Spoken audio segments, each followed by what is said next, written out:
Eddie, we didn't really get into this yesterday, but did you happen to notice today when you were driving in, and obviously it feels like autumn outside, right? I mean, it looks at, and certainly I understand that from a weather standpoint, there's some pretty serious and ugly stuff taking place, in the Caribbean and Jamaica and Cuba. But as I was driving in today, the wind picked up a little bit. The leaves started going. I thought about my mom's PSA, which we did last week. But there also was this, and I mean this in all seriousness, not even being flippant per se, but there's like this strange wind that is going through in terms of, and I know that yesterday we were aware of many of these, but now when it comes to the Pacers and the injuries that are plaguing them, it's like this wind of an injury bug that has flown through Gainbridge Fieldhouse. And notably, and what I find interesting, is that the injury, if I'm not mistaken, that could just simply be that there are so many injuries it's been tough to keep them straight, but I don't think I'm hallucinating here. And I'm interested to talk to Ralph Reif about this later in the show, but you tell me if I'm wrong, Eddie, but I thought that yesterday Obi Toppin's injury was listed, or at least originally, as something different than what it is now. Yeah, it was reported by Dustin Dupurek yesterday, who was at Pacers practice and media availability, and said that it was a hamstring issue for Obi Toppin. And yesterday, for the injury report for tonight's game in Dallas, when you look at it, it doesn't match. Taylor Peter, doubtful with a right groin strain. Obi Toppin out, right foot stress reaction. Benedict Mathurin out with a right great toe sprain. Sore left foot for Johnny Furphy, that's keeping him on the sideline. Of course, Nimhard, Cam Jones, McConnell, Halliburton out as well. But I want you to read off for me more slowly here, okay? I want you to read these again. Read the injuries again, one by one. Taylor Peter. Okay. Doubtful. Right groin strain. Okay, so just the name and the injury. Okay. Obi Toppin. Yep. Right foot stress reaction. Okay. Benedict Mathurin. Right great toe sprain. Okay. Johnny Furphy. Sore left foot. Okay. Andrew Nimhard. Left shoulder strain. Cam Jones. Lower back stress reaction. T.J. McConnell, left hamstring strain, and Tyrese Halliburton, right Achilles tendon tear. Okay. 3 of those injuries to me jump out. The ones that jump out to me, Obi Toppin, Benedict Mathurin, Johnny Furphy. The reason it jumps out to me is because those injuries, and I mean this as and I want to be very clear here, I'm not a doctor. I'm not a trainer. And under no stretch of the imagination. That's why we have Ralph Reif on the show every week, Jake. Correct. But I'm not saying what I'm about to say in any way, shape, or form to discredit the severity of the injury or the medical staff for the Pacers. Neither one. What we are seeing here, in my opinion, and we'll talk to Ralph about it later, but there are very few injuries in professional sports where an athlete undergoes an injury that we, the weekend warrior, experience. The guy that's an architect, I mean, yeah, sure, anybody can, I was walking on the steps, I slipped on the ice, and it tore my ACL. I mean, that happens, right, with normal people. Or, hey, I woke up in the morning and my back was a little sore. Okay, I mean, you're not expected to go out and play 40 minutes of elite level, high level. The body is asked to do some pretty unbelievable things in professional sports. But what's interesting is a lot of times the injuries that you see for professional athletes are injuries that are created or are the result of, created is the wrong word, are the result of a high level of physical performance amongst the human body above and beyond what the 98th percentile of people undergo. But what jumps out at me about this, Obi Toppin with a stress reaction to his foot injury. Benedict Mathurin with a toe injury. Now, Mathurin may have landed awkwardly on it, stubbed his toe basically. He stepped on somebody else's foot in that Memphis game. Johnny Furphy with a left foot. Some of these injuries, or the preventative nature of them becoming injuries, sound like things that, and we'll talk to Ralph more about this, but oftentimes, I was talking with our friend who was on the show with us last week, Alex Core, who is a podiatrist. These injuries oftentimes, while not knowing the specifics individually of them, but these sound like injuries that are simply the result of excessive wear and tear over the course of time. Wear and tear, again, wrong word, but you get what I'm saying. Overuse. I am somebody, and in no way, shape, or form am I Jake Query, radio host of Query and Company here on 93.5, 107.5 The Fan, along with Eddie Garrison, whose voice you just heard on this program, and we do it every day from noon until 3. In no way, shape, or form am I pretending that I'm a professional athlete. But if there is one thing in sports that athletes can be sidelined by that we, the average person, can experience, foot pain is one of them, quite frankly. And plantar fasciitis, notably. Rick Smith suffered from it terribly. And, things like a heel sprain or a toe sprain and whatever else. And oftentimes it comes from just overexertion. Simply what I'm getting at is this. I do wonder, and we'll never know. We'll never know. But what makes this Pacers season different in regards to the offseason? What makes this one different from virtually everyone that we have seen in the last quarter century? And that is the shorter amount of recovery time. Now, you would think that 3 months is certainly plenty of time. But when you factor in the number of games, even Johnny Furphy, sure, Johnny Furphy wasn't playing in the playoffs, but just the practice, the regiment, the overall exertion of the body at a very high level further into last year than we have ever seen before. And dare I say it, on Indianapolis radio airwaves, dare I say it, because I totally understand that players outside of the Pacers are not necessarily beloved players in Indianapolis. But when we hear about things like load management for a LeBron James or Steph Curry, and people want to eye roll that, then you think about the unbelievable amount of time and exertion that their bodies are going through without the rest, because of the fact that they're playing in the finals every single year, and there really is no offseason, because then you get the Olympics and other such things that are going on, and at some point the body jumps out and just says, enough. And I don't know. I don't know.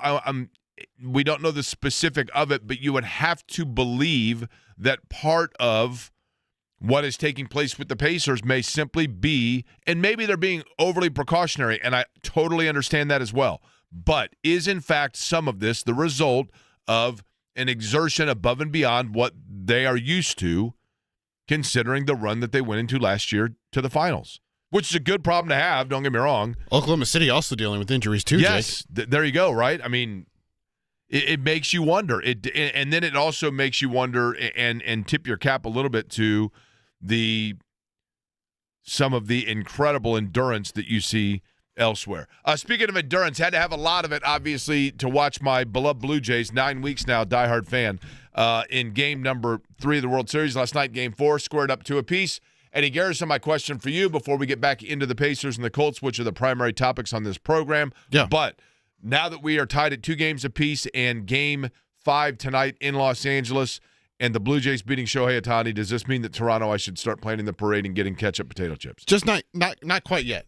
Not quite yet, Jake. I was curious to see how the Dodgers would come out yesterday, because that was such an emotional game, both sides. Correct. In game number 3. And you could see it as soon as Vlad Guerrero Jr. hit that home run. The Dodgers just looked deflated, and they just weren't the same team after that. So how do they come out tonight? They're going to come out inspired, and I'm interested to see if Dave Roberts will shake up that lineup a little bit. because Mookie Betts isn't giving them the production that they need, considering the fact that Toronto's just going to say, hey, we're going to pitch around this Shohei Ohtani guy. I couldn't believe they pitched to him last night. Well, you have to pitch to him. You can't just constantly avoid him.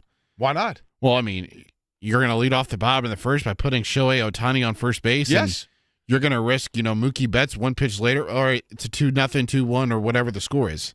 I'm telling you, when I'd rather when a have guy one. in 7 straight at bats goes with 5 homers and 2 doubles, yes, I intentionally walk him. I'd rather take my chances of getting a double. Call me crazy. I'm playing the odds. The odds of him repeating something like that are very slim to none. And plus, I'd rather have him hit a home run and it be worth 1 versus, Mookie Betts connecting on something. You have second and third, and then Freddie Freeman hits a 3-run homer. But as you were just saying, Mookie Betts not producing, right? I understand. He's not producing right now. Doesn't mean he's not going to continue that trend either. I still think the Dodgers are going to win the World Series, but it's been a fun series. And I'm curious of this, the reason I bring it up. I'm curious to our listeners, and people can either text the text line at 239-1070 or to my phone, either one, to answer this question because I'm genuinely curious of this. I recall a handful of years ago, just one day out of the blue, I thought to myself, I was sitting there and this bird epiphany hit me and basically said, Jake, you're a little bit fatigued by the NFL. This was probably more like 8 years ago. And I thought to myself, I kind of am. It's everywhere. I can't escape it. I love it. I love the games. I love the teams, but and the Colts weren't playing overly well at the time, and whatever else. That probably had something to do with it.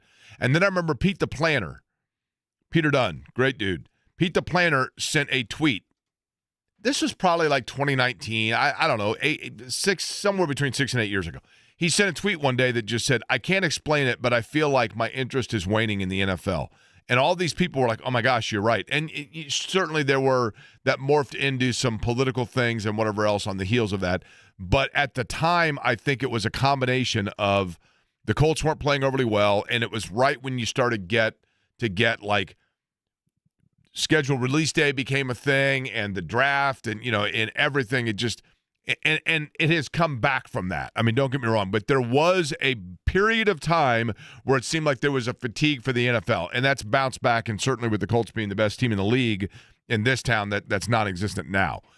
But I also, at the time, I just remember thinking, I wonder if anybody else feels this way, and then it was like I looked around, and it was like the Bader-Meinhof phenomenon where I'm like, oh my gosh, yes, other people do in fact feel this way. So, having said that, and that's not necessarily valid today, but I'm curious of this, and I want people simply to tell me if they agree or disagree. For whatever reason this year, I can't explain it. Major League Baseball has been almost entirely off of my radar for the last 15 years. Sure, I'm aware of it. Sure, I watch it. Sure, I like the Reds. Sure, maybe a lot of that is based upon how good they are. But this year, for whatever reason, I can't explain it. But about 3 weeks ago, maybe a month ago, I just thought, you know what? I'm kind of interested in the postseason this year for Major League Baseball. And I started watching the games in the postseason, and now I've been actively following it and really enjoying it. And I am curious if, in fact, anybody else has had kind of this uptick of their interest in the postseason. Are you more interested in this year's postseason than you have been in years of recent is my question. One guy who I know is or was interested in it because he is a fan of the Milwaukee Brewers. He is also the beat writer for the Colts for the Indianapolis Star, and he joins us on the Java House Peel and Pour guest line, and that is Joel A. Erickson. Joel, now that your Brewers are out, are you still following the postseason? Yeah. I'm a pretty big baseball fan, so I always watch the World Series. And you're rooting for which team? Blue Jays. That is the correct answer, yes. That is the correct answer. Of course, I also know that the Beer Fairy has promised you a delivery of perhaps some sort of a Canadian beer should they win it. But, so that factors in, I'm sure. That does help.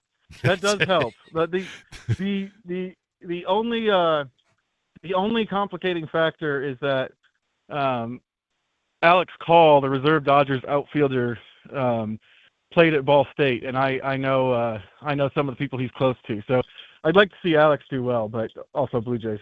Yeah, well, that's kind of cool. The other curveball to this is the beer ferry doesn't pay tariffs. So the Canadian beer thing going to be tricky. Just so you know. That's my understanding. Beer ferry, very stingy. Okay, Colts injury report. There are 3 that are still presumably worth keeping an eye on. Samson Ebukam, Taekwon Lewis, and Anthony Gould. Where do we stand right now, and is there anybody I'm missing there? It sounds like those 3, they're not going to practice today. I think by now most NFL fans know if you don't practice on Wednesday, it doesn't mean much. Shane Steichen sounded at least kind of vaguely optimistic about those 3. Maybe he was saying basically don't rule them out for the game just yet. Was the takeaway I got from it. The other one I think that's one to watch is Jalen Jones at corner. That he didn't say we're definitely going to activate him or anything like that, but this is the second week since he's been put on there. They could use some help in the secondary. That's somebody else I'd look at. Joel, if both units, Joel A. Erickson, Indy Star, our guest, Java House Peel and Pour guest line, if both units are entirely healthy, talking about pass rush on the D-line and then talking about the defensive backfield, if both groups are entirely healthy, which is a better unit for the Colts? I think the secondary is the better unit. I have such concerns with the edge rush because we've seen them mostly healthy for basically the entire season. We haven't seen that with the secondary because of the corner injuries. I think Mooney Ward obviously changes that group considerably, and so yeah, I think I would lean towards. I like the secondary a little more than the edge rush. Do you anticipate that there will be a trade? I mean, everybody's, the Colts are kind of the epicenter of the football world in terms of speculation about a trade deadline move, because I think people think they are maybe the best team in the league, but that there is this perceived glaring void talking about the pass rush. But do you think the Colts brass sees it that way? I think they want to make a move. I think they want to make a move for somebody who upgrades the defense, whether it's at corner or pass rush. I don't think it matters so much as somebody who's a clear upgrade. The question is somebody like that going to be available? You look at the deals that were made yesterday. The deals that were made yesterday was essentially the Patriots dumping 2 guys that Mike Vrabel didn't want. One of them is a big name because he signed a big contract, but they weren't playing him. They're just kind of dumping him, and that kind of happens with the NFL trade deadline, where there's a ton of names thrown out there, and then the ones that actually end up getting moved end up kind of underwhelming every year. It feels like to me. It just feels like we talk a lot about the trade deadline, and then people don't end up moving guys. I don't know if that's going to happen this time. I do think that they want to. I do think they want to make a move, but whether or not it works out, that's hard to predict. The numbers in term, and I get if you're making a move. I mean, would you agree with this, Joel? Joel A. Erickson, our guest. If they make a move, for example, at edge rush, okay, you're getting somebody probably who is on some sort of an expiring deal. It's not like you're going to go out and make a trade for somebody that you've then got to pick up a contract on or even like sign an extension on. Because if you look at Aiden Hutchinson, for example, in Detroit, I was stunned when I saw, and he's a very, very good player, Hutchinson, for Detroit, one of the best in terms of edge, pass rush in particular, but defensive line help. 4-year, $180 million. Now the Colts ain't looking to go and get somebody like that, but do they, Joel? And I don't know the answer to this, which is why I'm asking. Do they have to consider salary implication in any way, shape, or form? I don't think so. Because you can just restructure somebody's deal if you need to. Or a couple people's deals if you need to. I feel like they can get around that if it comes to it. They had talked about being in on Trey Hendrickson in the off season. If you're willing to do that, I feel like that's a signal that you're okay with the money if the right player is up. I don't think the money is necessarily a big issue. If you're the Colts, does Pittsburgh worry you? Yeah, I think so. Their defense is terrible. Their defense is absolutely terrible, and I think the Colts should be like the Colts offense versus the Pittsburgh defense is a huge mismatch. But Rodgers is playing well enough, and they've got DK Metcalf, and you still don't have Mooney Ward at corner. I think you get worried about getting in a shootout and, one of those games where it could go either way. Now, I like the Colts in most shootouts, but in terms of, should you be worried about them? Yeah, I think you get concerned about a quarterback who also, the other thing is, Lou Anarumo does a lot of different stuff, and sometimes it confuses guys. It's really hard to confuse Aaron Rodgers. I don't disagree with that, Joel, but I guess the reason I ask it is this, and I didn't think this would be the case, but are we to the point now where the way, especially offensively, the Colts are playing, where if you are the Colts, it is not about even worrying about or adjusting to opponent? And I know you're going to do that, don't get me wrong, but it almost feels like now the Colts are at the point of, this is how we're going to play, come and stop it. Yeah. I think the thing is, from their standpoint, they go, you don't ever want to get in a point of we're gonna roll in there. From my standpoint, I'm with you. I look at the Colts and I go, yeah, they could outscore that team. I don't know what the betting line is, but if it was just me setting it, I'd go, the Colts are a favorite in this game because I don't think the Steelers can stop anybody. This is not the Pittsburgh defense that we're all used to seeing. This team is really struggling against the pass, and you just saw the last two games they played. They can play pretty well on offense and still lose. From the Colts perspective, I think they obviously feel like, well, we've got to do something to slow down Rodgers, but you have to feel confident in that offense the way it's playing. Joel, when I look at, like, in the post-game videos that you see with Shane Steichen and his team, right? Shane Steichen feels right now like a coach that is pushing every button correctly, and everything is working with the way that he's leading this group. Now, did Shane Steichen truly mature as a coach, or did the roster around him simply get better? I think it's a combination of both. I think the thing that sticks out to me with Steichen specifically, he just feels more comfortable in the role this year. And he kind of has all offseason felt like he's more comfortable with kind of everything that's going on. But the flip side of that is, would he feel the same way if he didn't have a quarterback who was, obsessive the way he was, if he didn't have Tyler Warren? I don't know, because I wonder if that's part of the reason that maybe he didn't feel as comfortable the last couple of years. So I think it's a combination of both. I do think with Shane, though, the thing that sticks out to me is just he's just more comfortable in his own skin, in the role, in everything going on around here right now. By the way, do you think Minnesota ever thinks to themselves, maybe we should have actually given Daniel Jones a little bit more kick of the tires? I think if you're Minnesota right now and what's their quarterback depth chart is J.J. McCarthy, Max Brosmer, and John something or other. I think you definitely go, we had Sam Darnold and Daniel Jones both in here last year. Yeah, I mean, honestly, right? Like, how do you not? Have to. What's that? Have to, especially because it feels like everyone kind of feels like they're slow playing J.J. McCarthy. So, I know you go with the first round draft. I would even go so far as to saying, listen, even before you just named off those people that were like Family Feud contestants, Carson Wentz, even with Carson Wentz as an option, you had to think that, right? I mean, yes. Both those guys are better options than Carson Wentz even, right? Oh, by light years. If you're watching, Darnold's at 5-2 with the Seahawks. Jones is doing what he's doing. If you're Minnesota, you got to be thinking, we invested the first round pick, but maybe we should have gone with the guy that's playing really well right now. All right, lastly, Joel, because I know the locker room's about to open up. Joel A. Erickson, Indy Star. The thing that you're working on is you're getting ready to go in, and you are, skulking around in terms of today and the angle in which you're going. Other than the injuries for the Colts, give me the storyline you have your eye on. I'm looking at Tanner Bortolini right now. I'm looking at the center for the Colts. I think the play that sticks out for everybody is him, running down a safety and picking him off of Tyler Warren. But it feels like maybe we're watching to me, like a Pro Bowl caliber type center emerge for the Colts, just in terms of all the stuff he can do. So that's kind of where I'm focused on today. And you know what? Chris Ballard gets credit for that one because that was one that we were 1,000%. curious. You know what I mean? Like when he drafted him, we didn't know which position specifically, and it has worked out. All right, Joel, we'll let you get in the locker room. Appreciate the time as always, and go Blue Jays, right?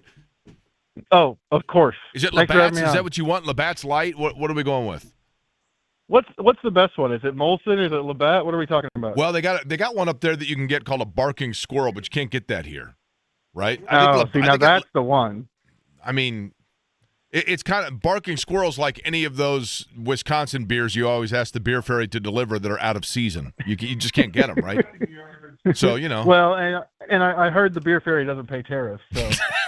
That's right. The beer fairy's stuck at the border, right? There's an issue there. All right, Joe, we'll let you get to work. Appreciate it. Okay, we'll see you. Joel A. Erickson heading in to the locker room. There is something that I have noticed of late that is not getting enough credit, that needs to be discussed in this town with sports. Glad you're thinking of me, Jake. The time is now. And it does not involve Eddie Garrison. It doesn't. But it does involve girth and insulation. Anything you'd like to add there, Eddie? No. I'll let you know next.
Let me tell you two things that have happened in this town in the last,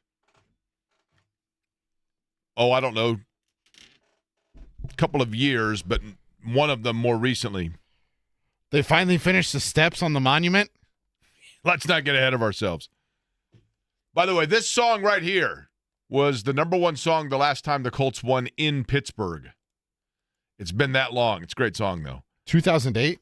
Yes. November of 2008, the last time the Colts won in Pittsburgh. Thank you to Paul the Mailman for reminding me of that. Now, sometimes things happen for teams and franchises that at the time it's just a little, you don't even notice it. And then you look back retroactively and say, this is where now, what a brilliant move at the time, or what a brilliant move now that at the time I didn't think of. But it wasn't raining when Noah built the ark, okay? Sometimes you got to think ahead. For example, late in the season last year, and when I say last year, I mean last season, but actually like 4 months ago, the Pacers made a move that you didn't think much of at the time, where you learned that they recaptured their first-round pick in 2026. And at the time you thought, okay, great. So they've got their first-round pick back. They're in the NBA Finals. They may win it. Miles Turner's going to resign. Tyrese Halliburton, who's had this incredible run, is going to come back. They're going to be going for a repeat, and they're going to hold on to the 31st pick. Great. It's going to be some guy that probably is going to be a G League player because they don't have roster spots. And they made that move, and lo and behold, here we are. And you look at this year, and I'm not saying that we are watching the year circle the drain, but we knew it was going to be a year for the Pacers of, maybe seeing where some guys are. I did think, and we continued to clarify it with if healthy. But I did think if healthy, it was a team that was going to win over 42 games. But so far, they're not healthy, and we'll see how they rebound from that. It is a long year, and we have to remind ourselves that a year ago, when Nembhard and Nesmith were out at the beginning of the season, it was like, what happened? The Pacers were in the Eastern Conference Finals, and now they're struggling. Well, then by the end of the year, you saw, they were clicking on all cylinders. Does that happen this year? We shall see. But a stroke of brilliance to recapture again that first-round pick, because now you realize the value in that pick. Chris Ballard, the other executive in town, on the other side of town, Chris Ballard is somebody that we, and I'm as guilty as anybody, condemned on the regular of building and designing a football team archaically and doing so with the pieces and the positions that were deemed to be dinosaurs in the 2025, 2024, 2023 era of NFL football. Why in the world are you going out and in the top 10 picks of the draft taking a guard? Ugh. Why are you building around, okay, we're going to run the ball? What is this, 1984? You're going to try to get Franco Harris in Seattle? Earl Campbell available? You're going to try to pluck him away from New Orleans? What are we doing here? Yeah, our best players defensively are linebackers. What is this, like, are we building a team around, and I remember at the time saying, is this like the NBA? We're going to try to build a team with Sam Cassell, Charles Oakley, and Patrick Ewing in the 2020s? It's positionless basketball. What are we doing? It's archaic. But if, as I have done, I'm going to give, for example, the Pacers a ton of credit, as I did during the NBA Finals, of the fact that they were able to put together a roster piece by piece that then complemented, and once it was all done, you saw the finality of the jigsaw puzzle and went, you know what, that is a really good-looking piece of work right there. Like, put that in a frame, because all the pieces came together, and it's a beautiful tapestry. And if that's the case, and I'm going to say that about the Pacers, I've got to say it about the Colts. because of the way that they're playing right now. And I will give Chris Ballard his flowers, and I will give him his due with this. Those pieces that fit together start on the offensive line with Quentin Nelson, who is clearly the pillar that is not only mobile and not only can pull and create paths, but also is maintaining and driving a force 6 yards away from the line of scrimmage as Jonathan Taylor's bursting through a hole. This is not a new revelation, what I'm telling you.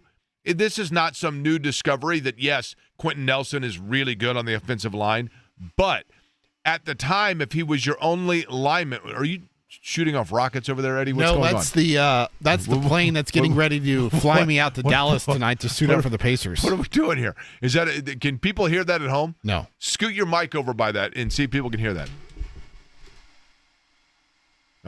What? What are we got a computer fan that's going over there? How is your? What's the computer maker that had the cow print everywhere? What was the maker on that one? Gateway? No idea. Is that your Gateway 08 over there from the last time the Colts won in Pittsburgh? Either way, Quentin Nelson and this offensive line. At the time that Nelson was like your centerpiece, it's like, yeah, okay, great, so they're good at guard. Okay, fine. But Chris Ballard, in putting together this offensive line, you just heard Joel A. Erickson talking about Tanner Bortolini, who, when they drafted him, they already had Ryan Kelly. And Bortolini is one that, coming out of college, had played a couple of different positions on the line, and it's like, no, this is going to be our center. I don't know. But he's next to Quentin Nelson that gives him some perhaps flexibility there, right? The third round, I believe it was in the third round, they take Matt Gonzalez. And at the time, you think, really? Okay? A guard in round 3 out of Pitt. I mean, he's a big, heavy guy, but okay. But then you put next to him, and again, it was easy to critique at the time because Braden Smith then last year missed so much time, but you put Braden Smith back in there instead of Dalton Tucker, for example, and each piece of that offensive line perfectly meshes with what lines up alongside it. Bernhard Raimann's another one. Bernhard Raimann was a guy that when they drafted him, there was a lot of question. Did they overreach here? And at the time, you thought to yourself, they needed a tackle, and we've had stability in this town at that position probably more than any other franchise because you had Anthony Costanzo, you had Tarek Glenn, you just went seamless, and that is a position that a lot of places, it is a turnstile, not just in the guy that's there, but in the personnel that's trying that position. But what's interesting to me is each person on the offensive line, for the most part, Quentin Nelson being the exception, but he is the key cog to it all.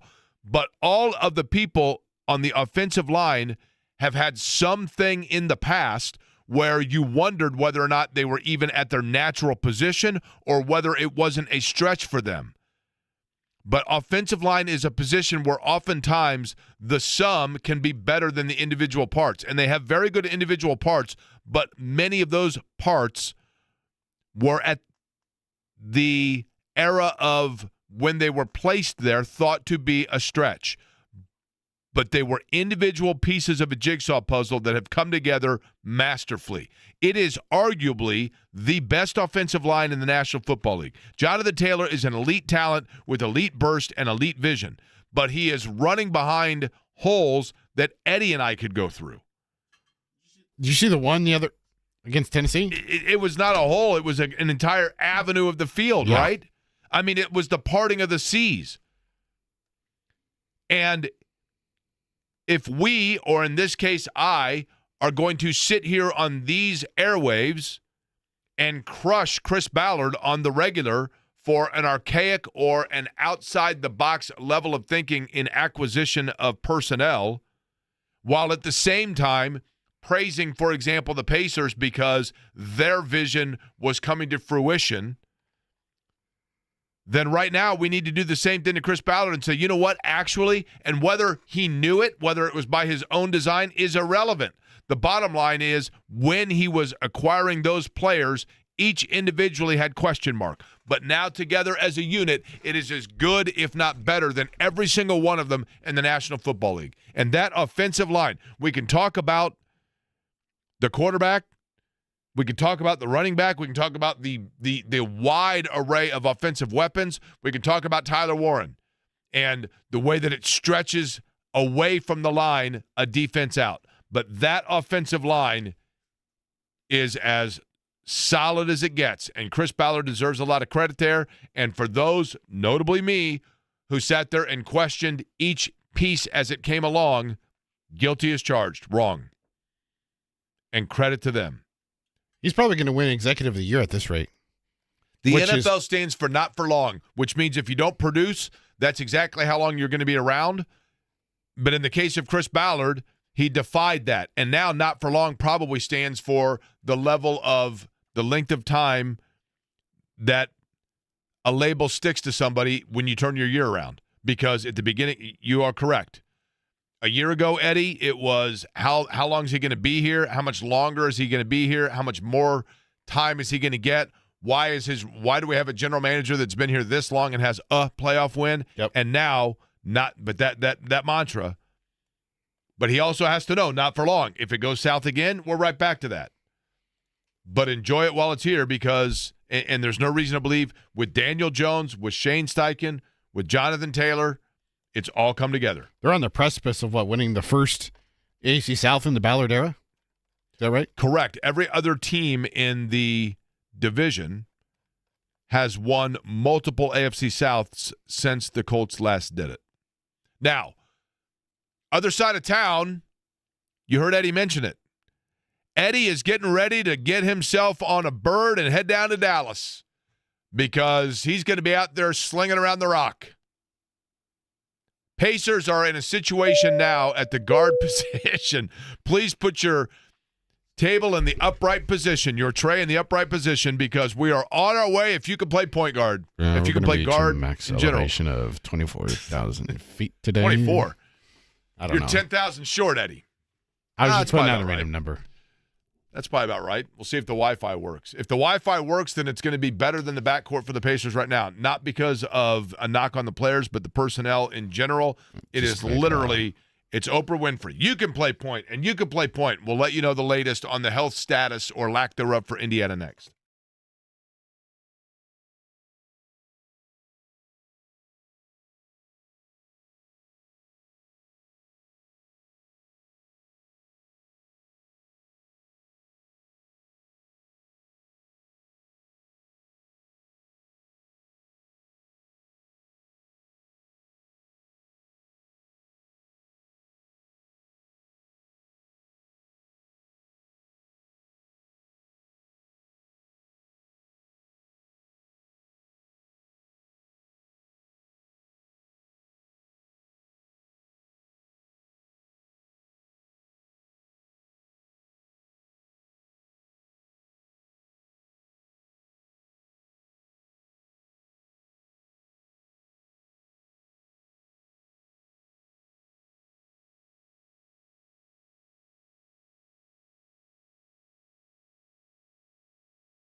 Pacers in action tonight. They are taking on the Dallas Mavericks, Rick Carlisle's old stomping grounds. Also of note, by the way, that took place a little over an hour and a half ago or so, Marco Andretti, who, of course, as a rookie, one of Chris Denari's great calls, can a teenager win at Indianapolis back in 2006 when he was leading the race. He had passed his father for the lead late and came within literally feet of winning the race before Sam Hornish got past him. Marco Andretti today announcing after 20 starts in the Indianapolis 500 and 30 years in racing his retirement from open-wheel racing and the Indianapolis 500. So Marco, who was a pole sitter and finished in, I think 4 or 5 different times, top 10 finishes at the Indianapolis 500. But Marco Andretti announcing his retirement today. Okay, the Pacers tonight, Eddie, you may have to get, as you are producing the broadcast tonight, the radio broadcast with Mark Boyle, Eddie Gill, Pat Boylan, you are going to be probably consistently referencing different outlets to familiarize yourself with those that are on the floor. I don't mean it to say that it's at the level that it was after the brawl when they were basically going out. We talked about it yesterday with Rick Carlisle talking to the morning show guys about it, when they just had to piecemeal together a roster. But it does, from an injury standpoint, raise some interesting questions for them, including, would this be a situation where how much of this is precaution, I guess is what I'm saying, and how much of it is knowing the reality of where the year is and thus in a precaution in that aspect of if they were full throttle and expected to be a title contender again this year, would some of this be pushed through? Neither here nor there, perhaps, but they are devastated right now by injuries, talking about the Pacers. Are you asking pretty much if I feel like any of these guys would be out there if the season was different? Like if the outlook on the season was different? Yeah, I mean, and we don't know the severity of some of the. I mean, I'm not discrediting the fact that there are injuries. You know what I mean? Mm-hmm. But you do wonder sometimes. That makes it sound like I'm questioning the validity of it. That's not it or the at seriousness. all. You know what I mean? Yeah. Mm-hmm. I mean, how much should we be concerned, right? For Obi Toppin's injury, I think, is one that there is concern because, and Ralph Reef going to join us coming up in just about 10 minutes, will give us better indication here. But when you start talking about things like sore foot due to stress, that sort of terminology, is that preventative, meaning there is concern that could morph into something far more severe and debilitating? I don't know the answer to that, but I think that it's something to keep an eye on. Matherin, for example, the toe injury. If this was a situation where they're vying for the 4 seed with a month to go in the season, does he push through that versus the situation they're in now? That's a good question on that part. I mean, I know he was in a boot after that Memphis game on Saturday. So at least there was some level of seriousness in terms of pain there. It did look pretty good walking around yesterday, shoot around. He was getting up some shots for the Pacers, but I think Carlisle listed him as week to week? Johnny Furphy the same, right? Johnny Furphy with a foot injury. Obviously, we are aware that Tyrese Halliburton out. Cam Jones is a curveball in all of this as well, because here is a player that I think they have very high expectation towards, and they'd like to get out there, and there is ample opportunity right now for him to get minutes, except for that he himself is also injured. Yeah. With the back injury. Mm-hmm. Are we going to see Mac McClung tonight? I think we're going to have to, right? I mean, considering the fact that the healthy guards right now are Ray J. Dennis and Quentin Jackson, who is coming off a hamstring injury. He only played 10 minutes on Sunday.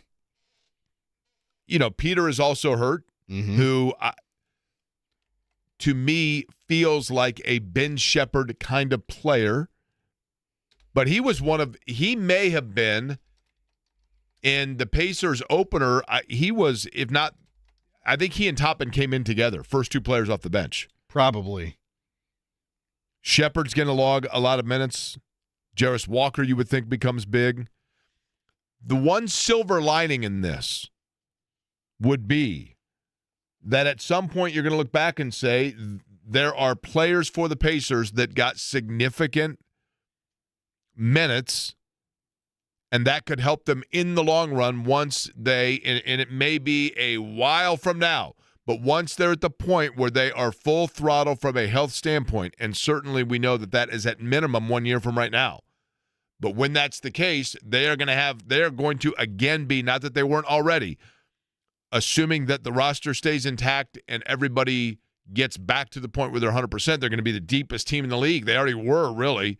But you're in a situation now where you get even more opportunity to add to that depth. Ralph Reef will go over with us some of the injuries from around sports and notably the Pacers, and he'll do it next.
1 o'clock on a Wednesday. How are you? My name is Jake Query. Eddie Garrison, the other voice you hear on this program. You know, Jake, I'm dragging a little bit, so once you get going with Ralph Reef here, I'm going to get me a cup and put some water in, and I think I'm going to have one of those regular energies from Java House. You know, I don't know if you know this or not, Eddie. With the peach green tea. Here's the thing. If you go to javahouse.com, you can enter in my name or 1075 The Fan under the search bar, and you get the Query Bundle, which includes Wrangler Energy and the Colombian Coffee and the Liquid Science, and you get 25% off by using Jake25. Now, have you tried a suicide of putting all of those together and see how that would taste? Don't you remember in Little League that was the best, right? You put everything all together in one. I don't know that they would want that terminology used, but that's certainly what we used in any time, that like snow cones, all that, right? You know, all the flavors like together. Snow cones, or like you're out, like in my case, travel baseball, you're out with the team after, pick up a win or wherever you go somewhere, and it's self-serving. You're like, oh, I dare you to get all of these mixed into one cup. The Liquid Science you can mix with about anything, the orange and the Arctic blue. Joining us now, by the way, on the Java House Peel and Port guest line, Ralph Reef of ralphreef.com. That's REIFF, Reef Executive Performance Solutions. It has become perhaps the best segment we do each and every week. I think it probably is the best segment we do in terms of just injury updates from the guy who knows it as well as anybody, Ralph Reef. Ralph, how are you? I'm doing very well, Jake. Thank you. Okay, let's begin with this. I was talking about this, Ralph, and I'm adult. I mean, this we know, okay? When you look at the Pacers injury list, and let me read for those that are listening the injury list as it appears right now heading into their game tonight with Dallas. Obi Toppin is out with a right foot stress reaction. Benedict Mathurin is out with a right great toe sprain. Johnny Furphy is out with a sore left foot. Andrew Nimhart is out with the left shoulder strain that we're aware of. Okay, Cam Jones, who is their rookie, is out with a lower back stress reaction. TJ McConnell out with the left hamstring strain. Tyrese Halliburton, of course, the Achilles. And then Talon Peter is out, or doubtful, I should say, with a right groin strain. But let's begin with Toppin, a right foot stress reaction. Ralph, I'm a moron, but my concern with that is when I hear foot stress reaction, I wonder if that means they have to be preventative because of fear that could lead to something more severe, as somebody myself who has fractured part of my foot. Am I off base there? No, you're spot on. And so my thinking is that OB, in discussions with their medical team, suggested that he's got some discomfort in his foot. They were probably very aggressive and got imaging of that. And upon reviewing the image, there was signaling or a difference in the coloration of whether they used a CT scan or an MRI, and realized that he's got some stress reaction in the bone. Doesn't mean the bone's fractured. Doesn't mean there's a crack. It's not a stress fracture. It's a stress reaction, which is similar to having a cold but not having the flu. Okay. And when I think of the bone, Ralph, all I know is that, like, the bone is just like this super hard material, right? And then in the inside of it, you've got a marrow in it. But what exactly, when you hear stress reaction and you mention a discoloration, that would mean that the bone has been compromised in what way? Is it a softening? Is it simply a bruising? What, in layman terms, that would mean specifically what? It means that the bone hasn't been able to disperse the energy that's gone through it. Typically, these occur, the highest percentage occur in the second and third toe, not in the Piggly Wigglies that you can reach down and touch, but in the ball of the foot. Okay. So the second and third metatarsal, which are the hard bones that create the ball of the foot, and so that bone has not been able to handle the stress that's been put on it. When you're doing examinations on elite level athletes, do you typically refer to them as the Piggly? I'd like to think you do, right? The Piggly Wigglies? Well, we keep things simple, and and so, another way of thinking about the stress reaction is if you take a twig off of a tree, let's say a sycamore tree or a tulip tree here in Indiana, and you bend it back and forth, and it starts to fray a little bit, but it doesn't snap. That's a stress reaction. You've created some disruption of the materials on the inside or around the layers of the twig, and that's what's happened with a stress reaction. And is there typically a uniform amount of time that then that twig, then if you lay it back down, goes back to repairing itself, in the case of the bone here, to not being, having that reaction, if you will, and getting itself back to normal form? Is there a pretty uniform amount of time, Ralph, or is it literally different for every single human being? No, there is a standard that I like to use and have used in my career. That is 21 days from the date of onset. And that's biology. And I learned from a really good surgeon many, many, many years ago, you can't fool biology. And so the body, within those 3 weeks, is going to lay down some new material. It's going to heal it. It's going to strengthen it back, and it's going to get healthy. Now, there's a lot of other factors. So here come all the other factors. Footwear. How are they going to manage his weight-bearing or non-weight-bearing? How's his nutrition pattern been? What's his vitamin D levels? And those all have factors within, does this become a 3 weeks or less window where they re-image it and the picture is clear, it's normal? Or in 3 weeks, do they re-image it and it still has markers of saying, yeah, we're making progress, but we're not there yet? And that's where it becomes individualized away from sort of the textbook of biology.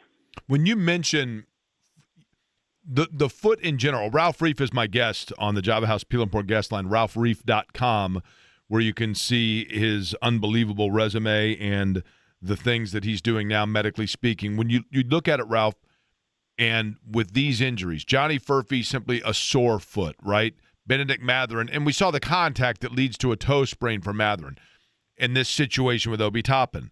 One of the things that is unique to this Pacer season that has not been the case in the past is the short off season because of the fact they were playing, especially in the case of Obi Toppin, through June.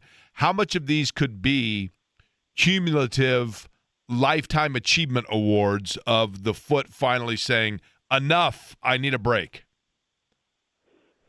Well, it's a great discussion point, is this amount of off season. So if we count days, and I've always been a numbers person. As I said, 21 days, 3 weeks on a stress reaction.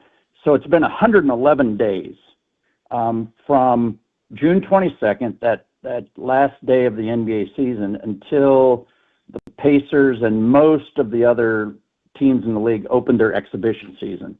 So it was 111 days between games for the Indiana Pacers. You go backwards, and let's say you add on 30 days and 30 days, and let's say they were eliminated in the first round in April. Now all of a sudden you're looking at 140 days, 160 days of rest. But what I want to throw into this that I see, because when I was on a college campus, I was at Butler University the last 7 years, and their men's and women's basketball program, we brought our athletes in somewhere between May 15th and June 5th. Depends on if they were freshmen, their high school graduation, if they were transferring in, and so forth. And so, Butler goes on the court tonight. Purdue goes on the court tonight. Those kids have been involved in basketball since June 1st.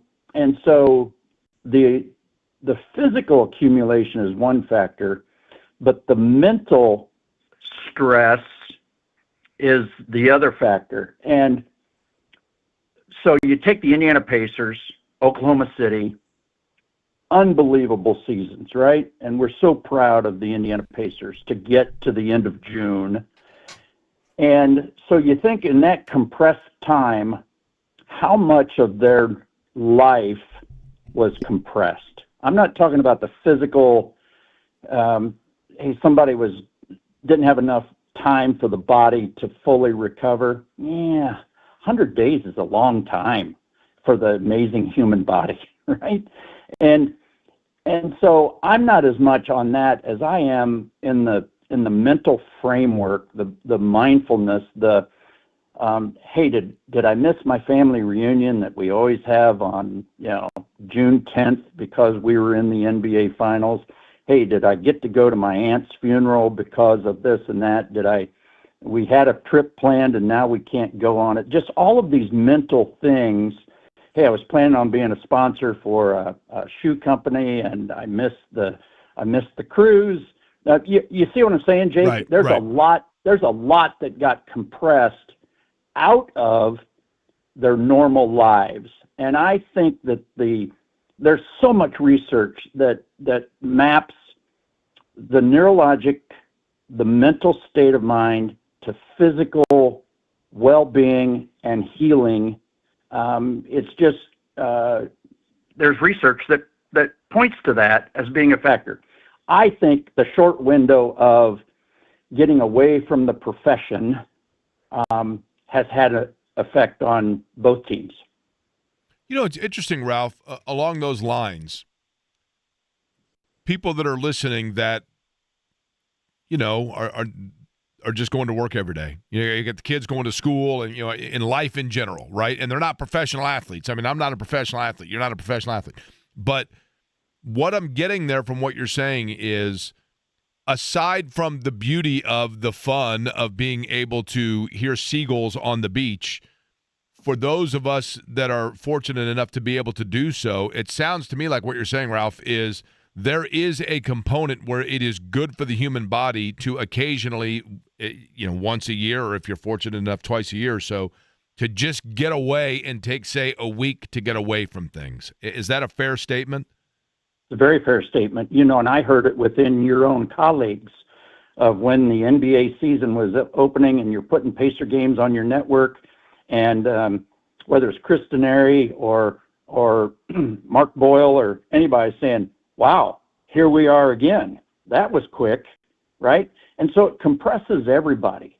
And how that translates to the elite athlete body that has to perform in October at an elite level when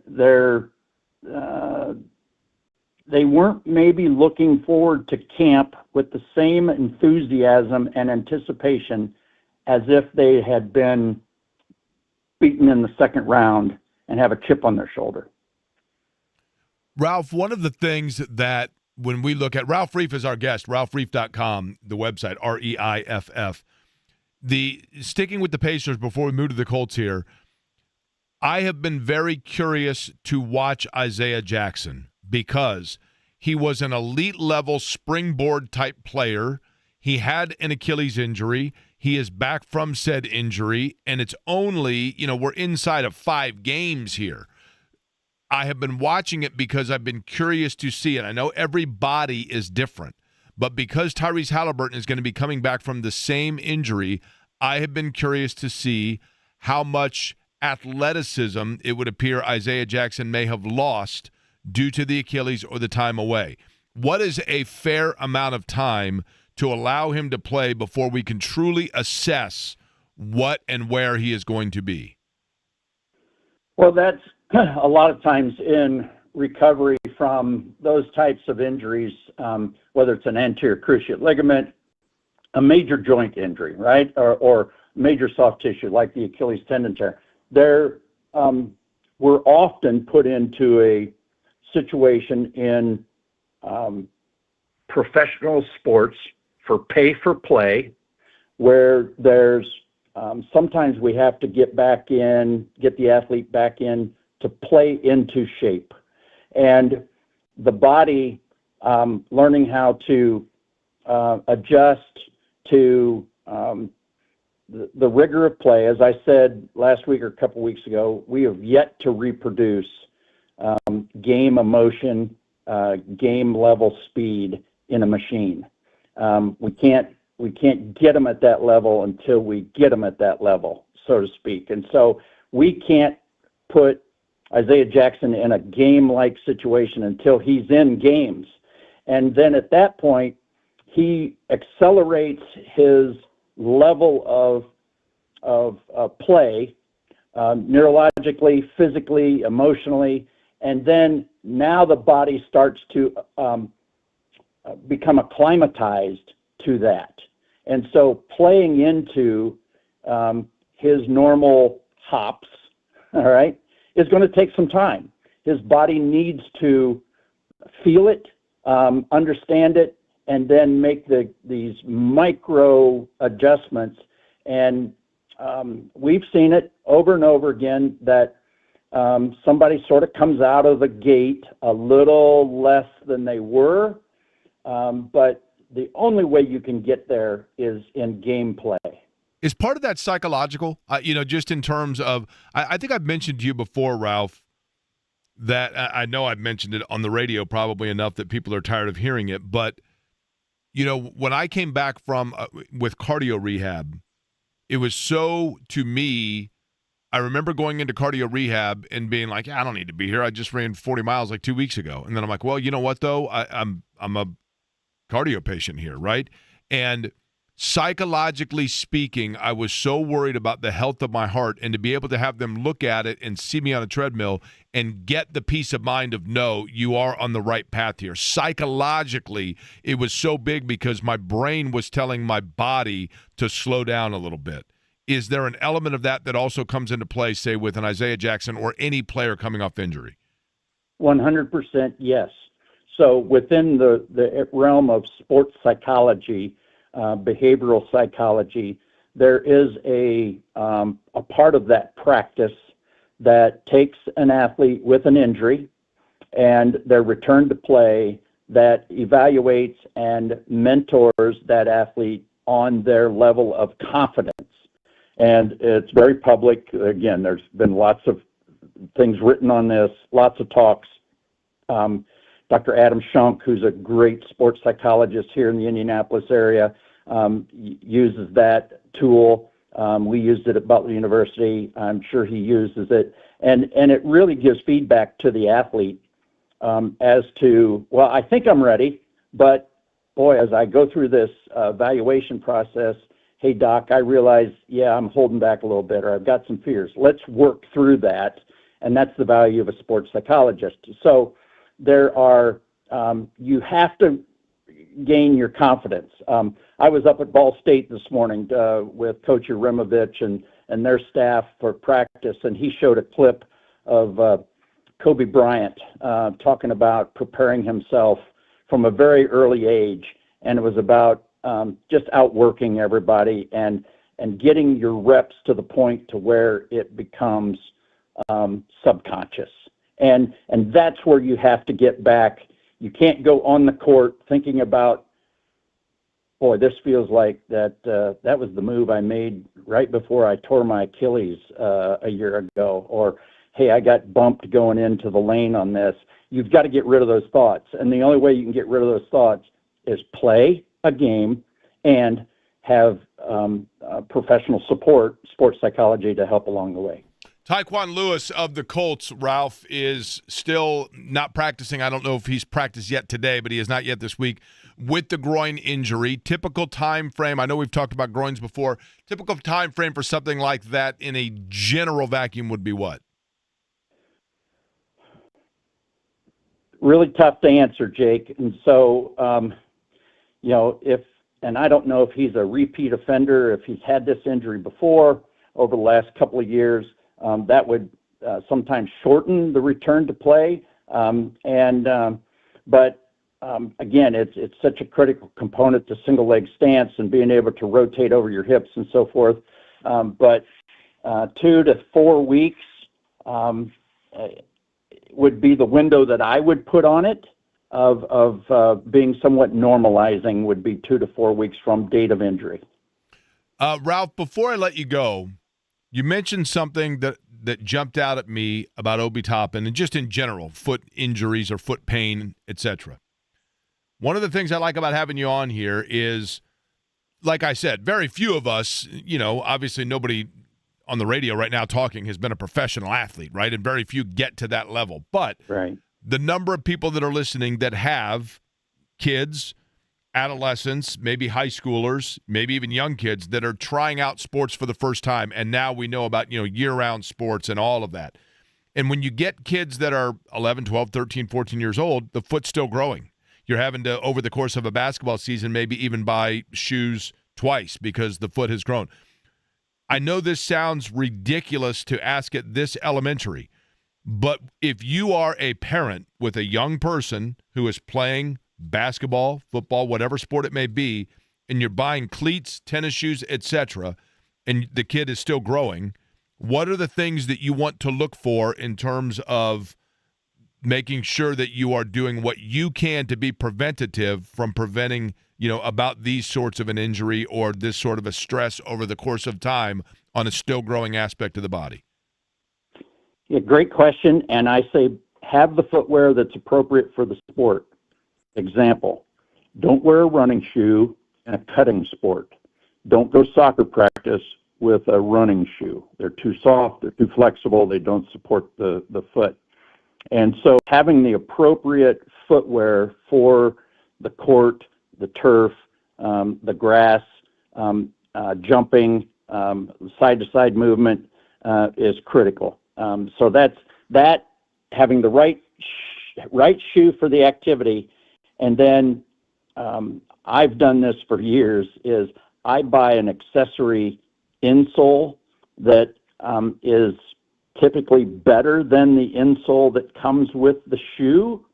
And there are a number of companies that buy, off-the-shelf insoles and making sure the arch is supported and also the ball of the foot so that it's got a soft landing. And do you want it being like a tight fixture on the foot itself, or do you want room inside the shoe for the foot to move around as you move? All based on comfort. And unfortunately, I think of soccer immediately. Our soccer athletes have a tendency to need to shoehorn their foot into the soccer shoe, and they'll have them on, they'll dip them in water, and then have them dry with it so that it fits like a glove. And sometimes that puts a little bit of pressure on the foot structure, but I think our friend Alex Core and others would say make sure that toe box has plenty of room for the toes, those piggly wigglies. Make sure they got room to breathe. You know what Alex says, there's no business like toe business, right? That's right. Ralph, a pleasure as always. I'll let you get back to making your spam for lunch. Amen, brother. Ralph Reef joining us on the Java House Peel and Pour guest line. Good stuff. Last night, speaking of sports, I watched something that I became totally captivated by. And I want to share it with everybody because I think you'll enjoy it too. I'll tell you next.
For his time. You've got me down a 2008 kick now.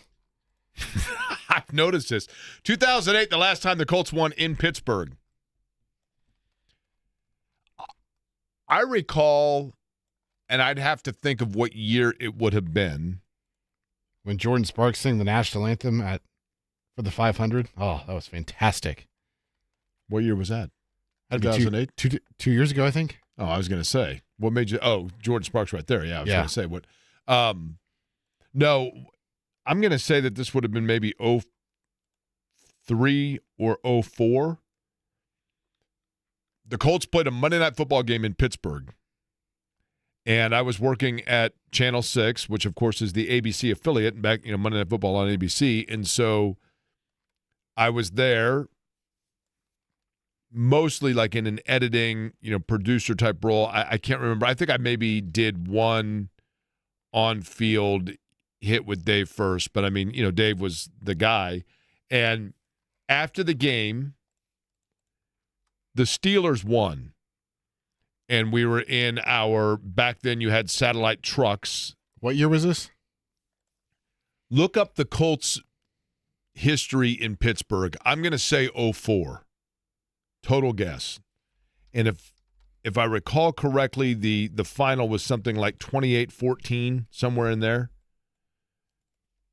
I could be totally off base in that. But Pittsburgh won the game.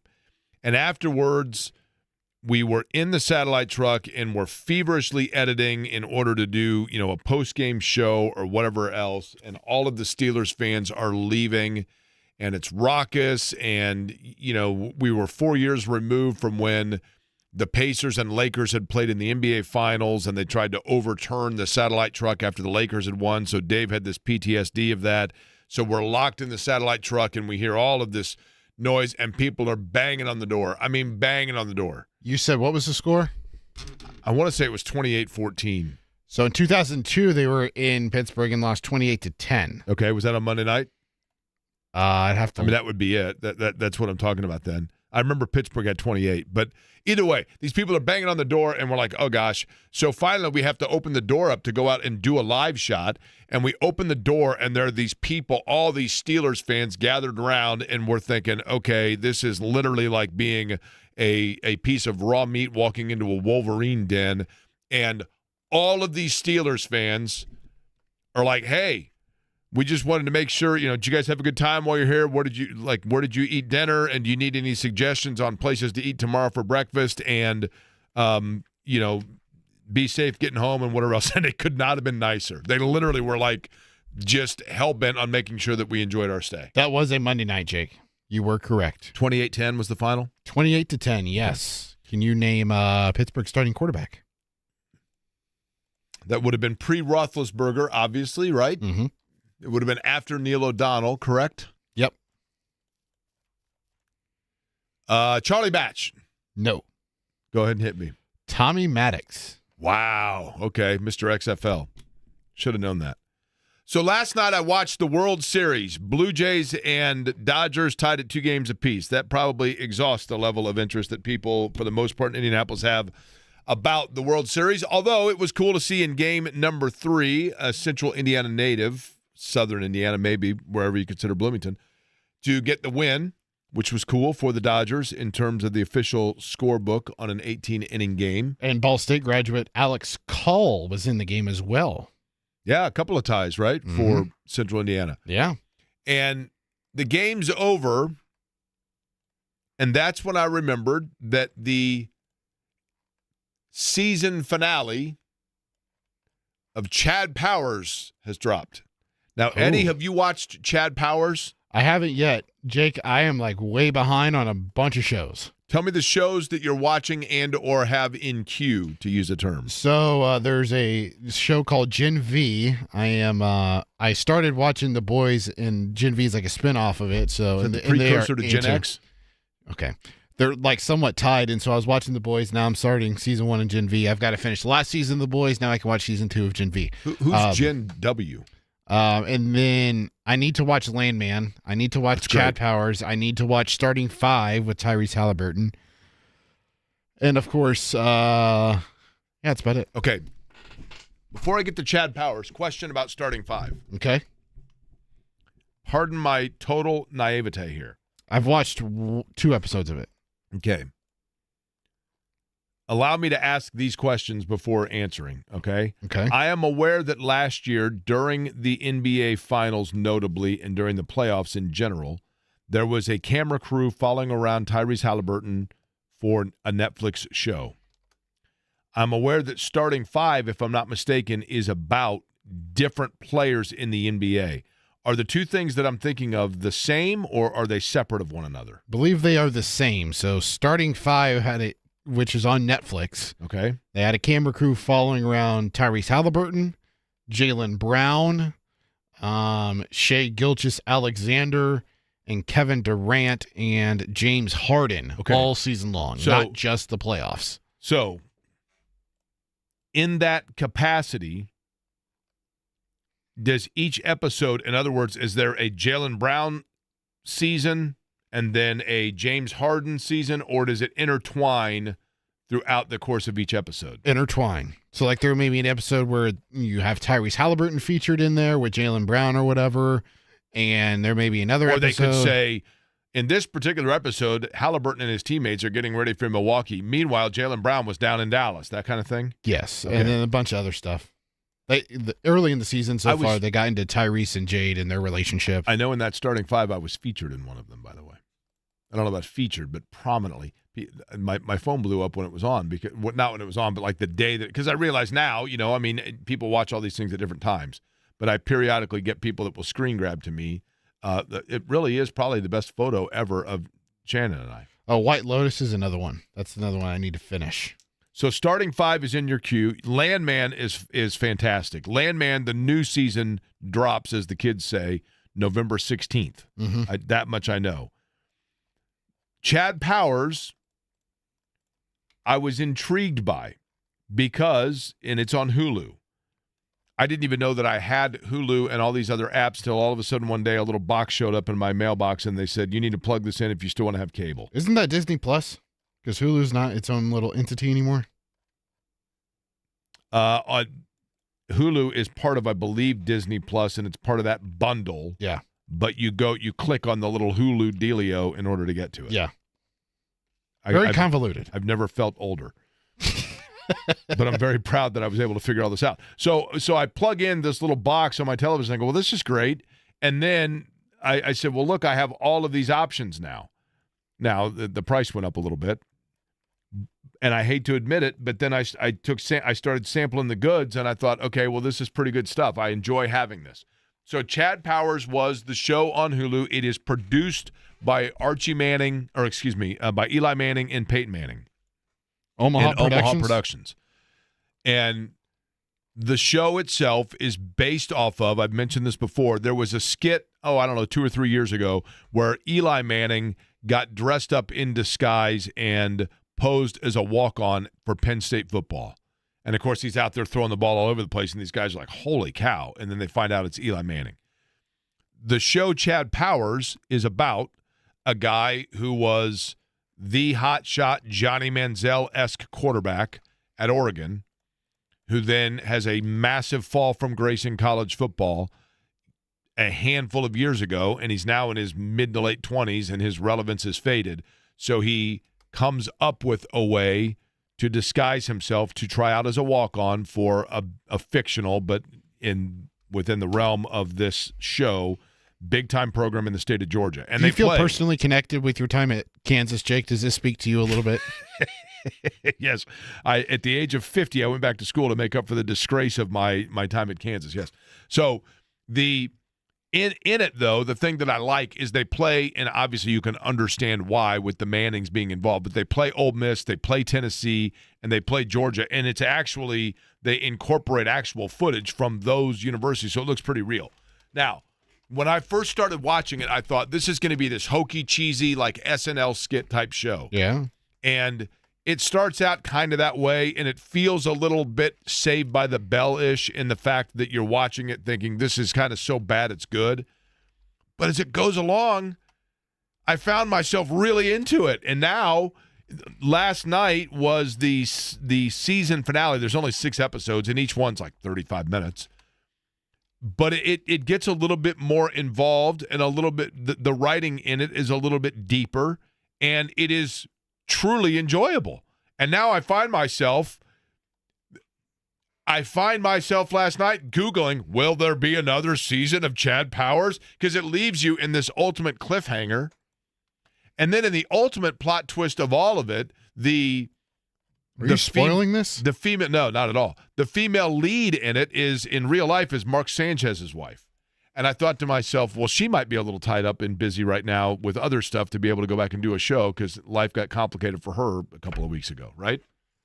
But I'm telling you, the show itself, Eddie, it's one of those things where I watched it and then I thought, this is fun, and it's a fun thing to be, when you watch these shows, one of the fun things about it, whether it's Landman, Ted Lasso, whatever, is to be able to say to other people, hey, did you see what happened last night, or are you watching it?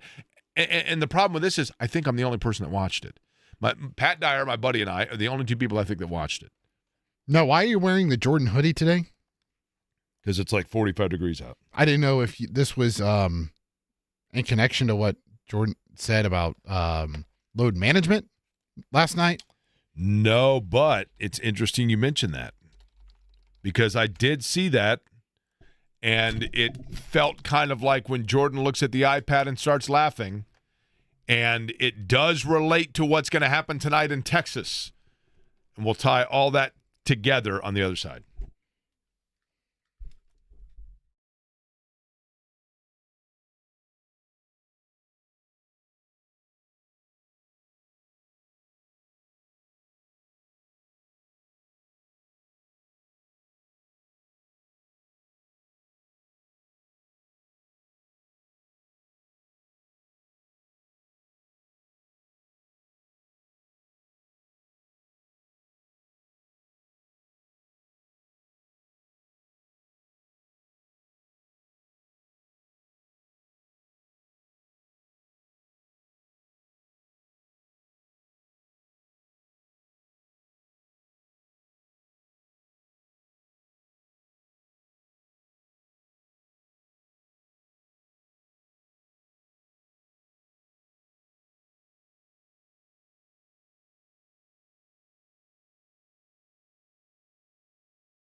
sometimes things happen where I get torn because I can very clearly see both sides of the coin. With the Pacers, and we talked about it earlier, with Obi Toppin notably, and we talked about it with Ralph Reef and the right foot stress reaction. And for that matter, the Colts, you look at the Colts right now, and they're pretty healthy. Colts are pretty healthy. Tyquan Lewis with that groin, Anthony Gould with a knee, those are pretty cut and dry, I think, injuries that you realize the severity of it. And when you look at the Pacers and some of the injuries that are out there, and the NBA load management has become such a hot button issue, going back to oftentimes the best players when they miss a game. People resent it because Steph Curry only comes to Indianapolis once a year, and kids are going there, and the Carmel Dad's Club is down there, and all these kids are lined up, and they're all wearing their Warriors jerseys, and it's a back-to-back. They were in Detroit the night before. Load management, no Steph Curry. Same with LeBron James sometimes with the Lakers, even when he was in the East and was with the Cavs or whatever. Load management, and he's not playing. I always felt like there was a stretch when LeBron did that. Like, it felt like there was a stretch of years where LeBron wouldn't play in Indy. Right, and so then because they are already polarizing figures because they're the best at what they do and you're seeing them win titles, and in the case of LeBron, they're holding your team back from, the Pacers, as I have said, prior to what we are seeing right now, the Pacers' two best franchises that have ever been accumulated in the NBA standpoint, both of them just happen to coincide with the peak of Michael Jordan and then LeBron James. And that leads to this disdain, notably with LeBron James and then Steph Curry. You didn't have it so much with Michael Jordan. Jordan was beloved by so many people because he was so unique and he was so groundbreaking and he was so pop culturally relevant. And there also was just a different era where he did not have the opportunity, as crazy as it sounds, because he was in the greatest commercial ever with the Gatorade commercial. I still walk down the street and the song is stuck in my head. The Air Jordans, he was ubiquitous amongst pop culture, but at the same time, it also was a pop culture that didn't have the number of outlets and avenues to completely saturate you like you get today. And so load management has become this buzzword.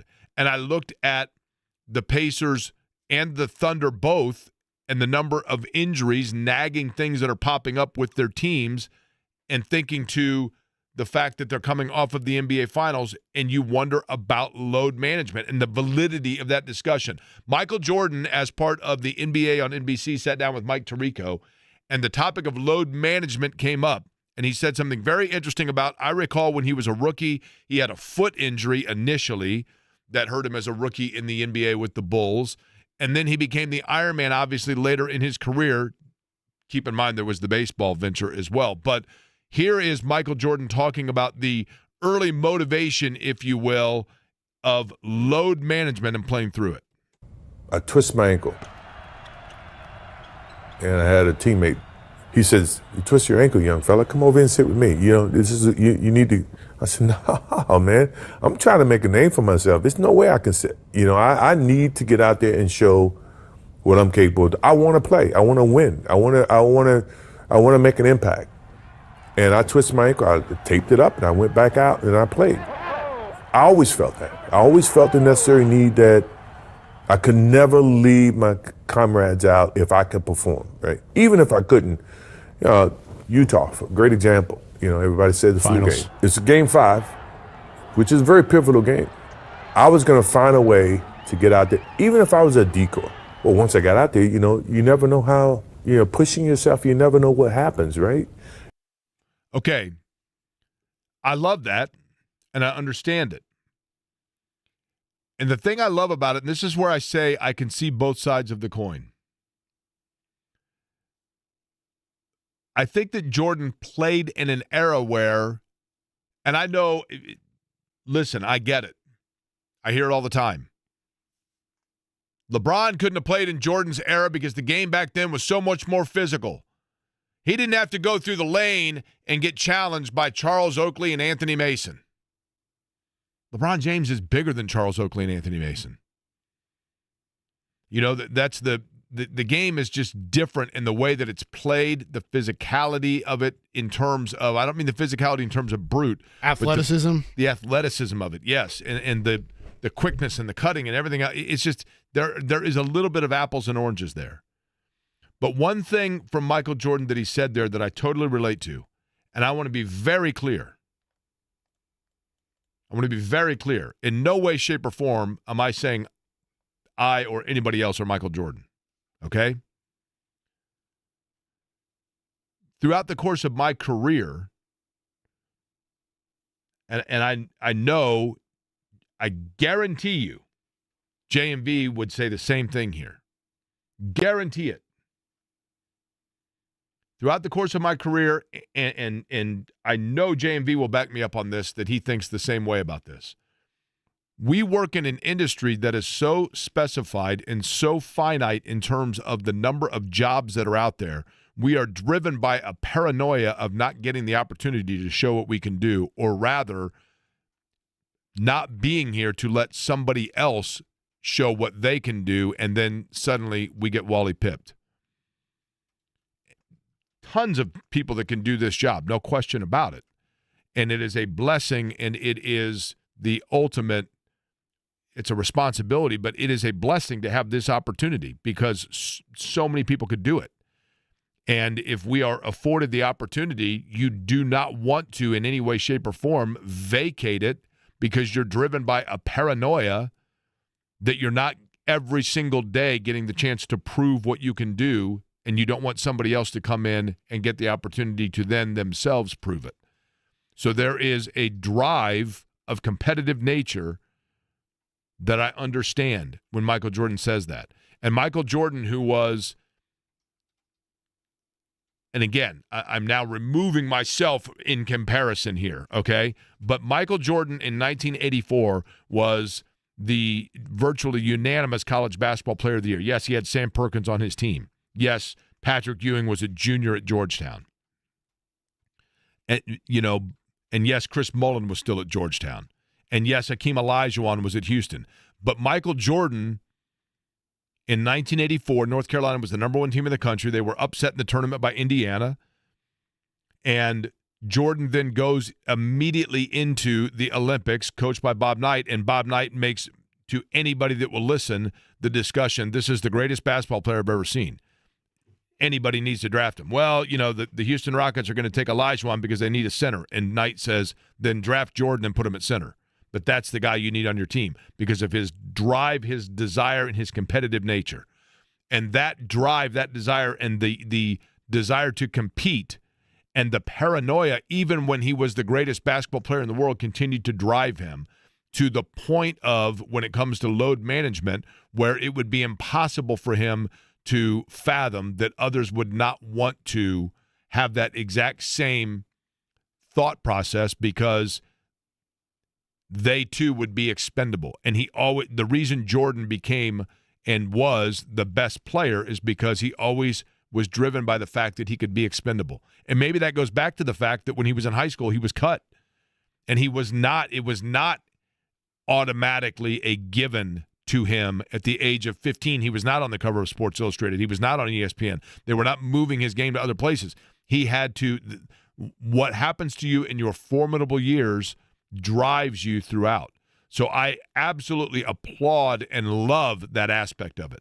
But I also can see the other side of it in the fact that today the game is more year-round in terms of the off-season stuff of World Basketball Championships and the Olympic Games and everything that goes into it, all of it, right? And the load management that comes with it. And in addition to that, the better understanding of, just as we continue to go along, the body, the medicine, everything, the treatment that goes in, the MRIs. I'm not saying that he was in a dinosaur age, but I think we are more conscientious now with team aspect of the team itself saying you are going to sit out.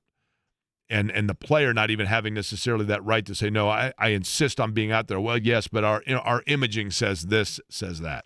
It's just a little bit of apples and oranges. But it's also, there is a reason why Jordan became so beloved. Another thing that caught my eye over the weekend was somebody from a national standpoint saying, what we know here, one of the teams in this area is absolutely for real, and everybody better pay attention. And the guy that wrote it's going to join us next.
Getting all the hits from 2008, right? It's the theme of the day. We didn't even realize it. Thank you for that. These are like the songs that I listened to when I was in middle school and high school. Yeah, don't make me feel old at all. Last time the Colts won in Pittsburgh, 2008. We'll see if they can snap that streak coming up on Sunday. It's not Heinz Field anymore, right? Isn't it like some AccuMark or something like that? I liked when it was Heinz Field because when I went and covered a game there once, I got to the hotel and they had a basket for me with every Heinz product known to man. There were like Acrisure Stadium. I don't even know if I'm saying 46 that things right. I didn't even know were made by Heinz were in this little gift basket. Speaking of gift baskets, sometimes storylines just are gifted right there before your very eyes. Like, for example, this weekend, I was scrolling ESPN.com, one of my favorite, obviously, websites, like most of you. And as I'm scrolling along, I see a headline that says, essentially, and it is so weird when you talk about college football to think that Indiana and Vanderbilt are two of the major storylines, but those were in the headline in a column written by David Hale, who covers ACC, but also college football for ESPN.com. And I said, this is a guy I want on the show, and he joins us now on the Java House Peel and Pour guest line. David, how are you? I am well. I am excited to be joining folks in the land of my old pal, Daniel Indiana Jones. I support him and all of his people out there. Okay. I'm glad to be a part of it. Let's begin with this, actually. Daniel Jones, you know, you've covered the ACC and Duke football, and you've seen him, and then, of course, he was on the East Coast in New York with the Giants. Are you surprised by what we're seeing from Daniel Jones? Well, as an Eagles fan, I grew up an Eagles fan, and I think anybody who gets away from the Giants, you expect big things from after that. So that goes without saying.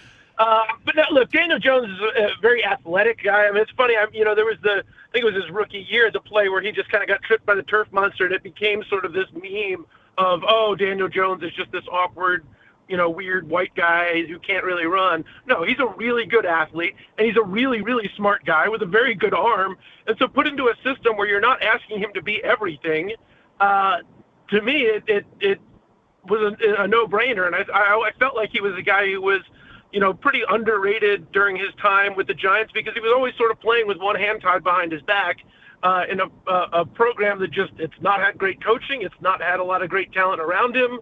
And they're in a division where they've been out-talented by at least one and usually two teams on an annual basis. So, look, the situation that he's in now is terrific. I'm surprised by how good it's been, but I'm not surprised that he's found new life with some fresh scenery. Do you think there's an advantage, and I do want to talk about your college columns. You have several things that jumped out at me, David, but do you think there is an advantage in being somebody at the quarterbacking position that is coming out of a non-blue blood? In other words, if you're quarterbacking at Duke, it's not like you're throwing to the receivers that Trevor Lawrence was throwing to at Clemson, right? Or that a lot of quarterbacks at Alabama are afforded the opportunity to throw to. Does that help a guy, do you think, when they get to the league?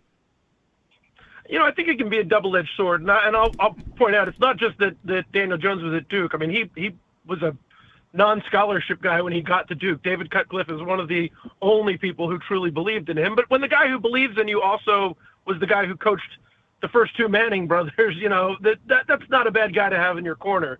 And I do think it, particularly at a program like Duke where the understanding of every coach who has been there is talent is not our advantage, but intelligence is.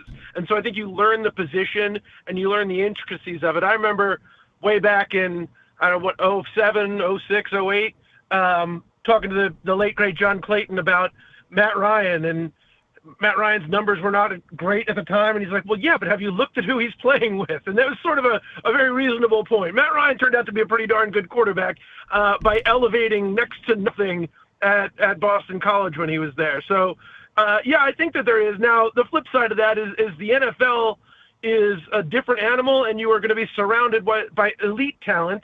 And I think you need to also know how to deal with those guys. Again, I mentioned I'm a Eagles fan. You're not going to run into A.J. Browns when you're at Duke. And as a quarterback, being able to work with someone like A.J. Brown and manage that personality and the expectations that come with it, you got to be prepared for that too. So I think there's certainly pluses and minuses to it, but I do say when you play for David Cutcliffe and you play at a program like Duke, you're not coming out of there an idiot. There's no doubt about that. David, can we have you as a weekly guest? We're like 2 minutes in, and I can already tell, right?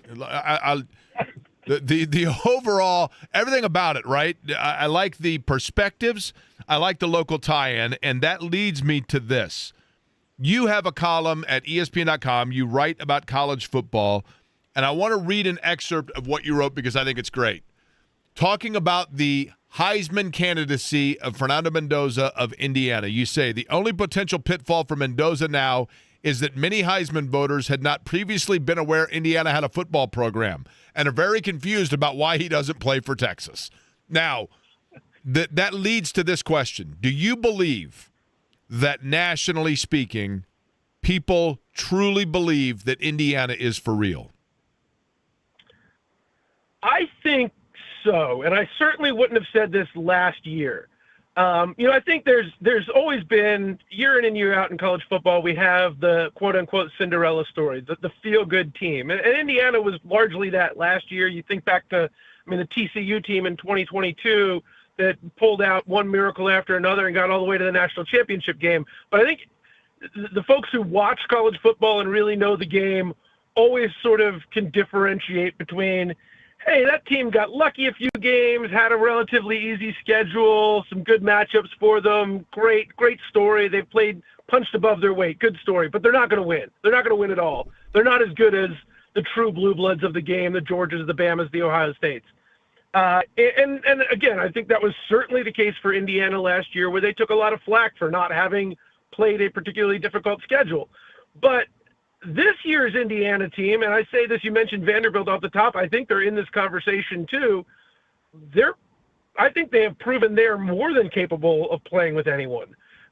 They have legitimate NFL talent on this Indiana roster. Like, this isn't a bunch of guys who are overachieving. This is guys who are largely doing what they should be doing because they're really talented. And when you go out to Oregon and you win in an environment like that against a team that's got probably a dozen NFLers that are playing regular snaps for them, like that tells me that this is a team that is capable of winning any game.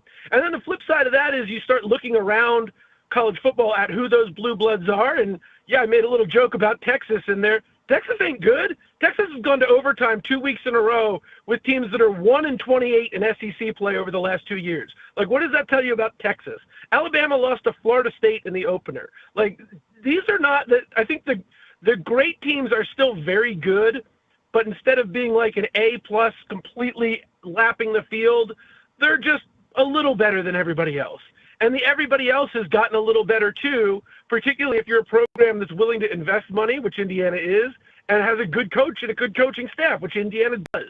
And so I think you add all of this up and just the narrative that we're used to in college football, because it has been the blueprint for, as long as most of us have probably been watching the sport, I think it has markedly changed. Now, is it changed for the long haul, or will it kind of the pendulum slip back? I think the rich tend to stay getting richer for a reason, but Indiana is sort of the proof in the pudding of like this can work now. Is this, David, when you analyze Indiana and you talk about, for example, there are NFL players on the roster. With Indiana, some of those guys might not have been NFL prospects when they got to Indiana. I don't know if that's, opportunity. Maybe that's Curt Cignetti. Maybe it's a combination of both. But it seems to me like if you look at Indiana and Vanderbilt, Vanderbilt, really? If you look at those programs, am I correct in this statement? Kudos to the way that they went about, and Scott Dolson at Indiana went about the business of turning it around and getting Curt Cignetti and investing. But the storm was perfect for Indiana. I can't speak to Vanderbilt and their approach, but for Indiana, it was the perfect storm of the NIL and the transfer portal availability era.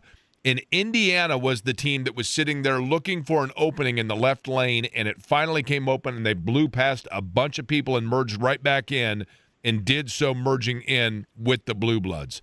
Is Indiana taking advantage of an opportunity, and it's now too late for others to take that same advantage?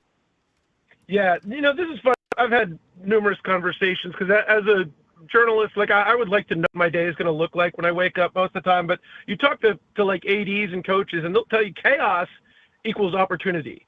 And kudos to Indiana because they understood what was happening in the sport when I don't think everybody else did and pounced upon that opportunity. And again, the opportunity wasn't there before. I mean, it used to be, I'm not naive enough to suggest no one was paying players, but it used to be where paying players was not an easy thing to do. And so that the advantages that other schools had were geography and money for facilities and coaches and stuff like that. Well, you can't change your geography, and building buildings takes a whole lot of money and a lot of years, and it doesn't guarantee you a whole lot of anything. But being able to open up a checkbook and say, how much do you need? That gets the job done quickly. And Indiana, to their credit, bought into a new system. But that, the flip side of that is too, like, look at what's happening with North Carolina right now and Bill Belichick, and it's a disaster. And it doesn't mean it can't work, but it's not working now. And this was a little bit of Carolina being like, oh, here's our opportunity. Let's go get this guy. You got to get the right guy, and they've got to come in with the right approach, and they've got to be the right fit for what you're doing. And Cignetti is all of that. Cignetti's a guy who wants to punch up. He wants to come in with a chip on his shoulder and prove himself against the big guys who think he was never worth it in the first place. Like, he is the perfect fit for Indiana. Indiana made the moves at the right time, and the college football universe, the stars aligned, and the door opened, and they walked right through. By the way, you taught at Eastern Kentucky, is that right? That was a long time ago, but I got a solid 3 semesters in there before either they wised up or I got another job. I can't remember which came first. Did you ever, just out of curiosity, did you ever drink Ale 8 when you were there? Oh, God, yes. Yeah. My girlfriend at the time, wife now, hated them, but I would make us get them every now and again. And you still got married? Yeah, well, we disagree on everything else, too. That was low on the list. Now, what year did you graduate from University of Delaware? Oh, now you're really making me feel old. I graduated in 2001, and then I went back and got a master's degree in journalism at Syracuse in 2005. Well, listen, I'm going to make you feel young now. In 93, Delaware played in the first round of the NCAA tournament against Louisville at the Hoosier Dome, and I went down for practice, and I met 2 dudes from Delaware that had driven all night just to come to the game. And so I'm like, well, where are you guys staying? They're like, dude, we have no idea. We just drove in. I go, well, you're staying at our house. I was in college myself. So my parents put them up for the weekend. And then the president of University of Delaware made me an honorary Blue Hen for what that's worth. True story. Well, this is, it's like finding a leprechaun or something like that. You help them out. It comes upon you after that. Funny you should mention. Okay, back to Indiana real quick. I'm curious of this, and I was worried that the rest of the country was going to see it this way. There are certain college football programs, David, that I call them IKEA programs. In other words, they look really, really good when they're from afar, and then you really break it down, and you're like, yeah, this is actually just a bunch of like plastic parts that are put together. Nothing against IKEA, but you get what I'm saying. Where Texas Tech falls into this category for me. Like, they look really good every year, and then by the end of the year, you're like, yeah, they're an Alamo Bowl team. Okay, fine. You know what I mean? Give me a couple of teams that you, in your mind, that you categorize this year with Indiana in terms of how solid they are. Yeah, Texas Tech's a good IKEA analogy because you assemble it like one of those bookshelves. Like, it was just like, I don't know if these pieces fit, but we're right. Jam them Totally.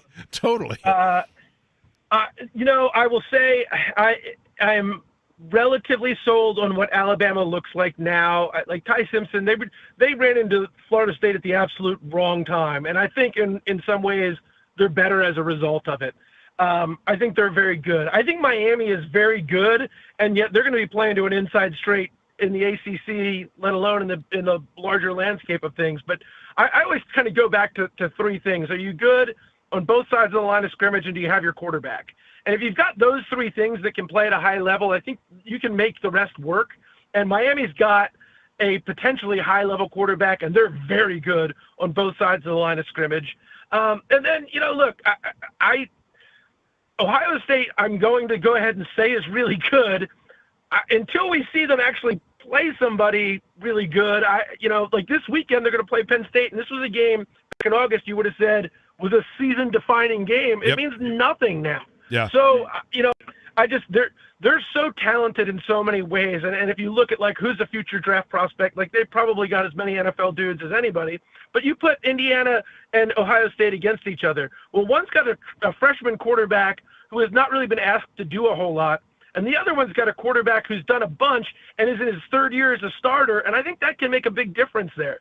So, to me, I love what Julian Saint's done. He's played wonderful, but I'm not quite ready to buy into Ohio State's about ready to repeat because I don't know that you do that with a quarterback that young. Maybe he proves me wrong. Better job, Penn State or LSU, or are we in an era now where the size of the stadium and the program prestige are irrelevant?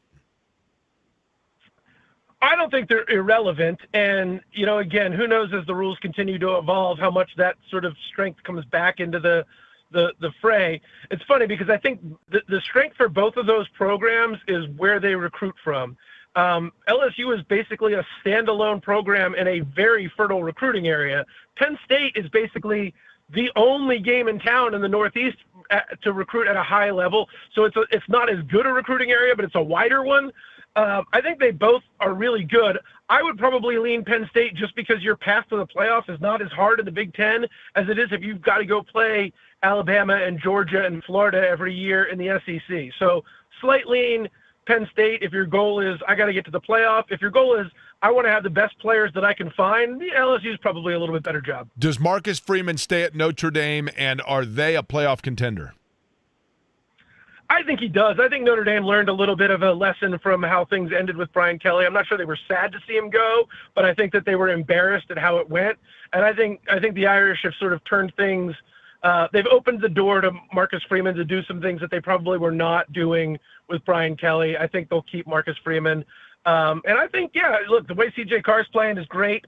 They lost 2 games to 2 teams that I think are going to probably be in the playoff to open the season. They're blowing the doors off people now, and Jeremiah Love's one of my favorite players. If you can only sit down and watch a handful of players on a Saturday, go watch Jeremiah Love. He's ridiculous. Is there anybody, in conclusion here, that Indiana would have on that list of players that you say are must-watch?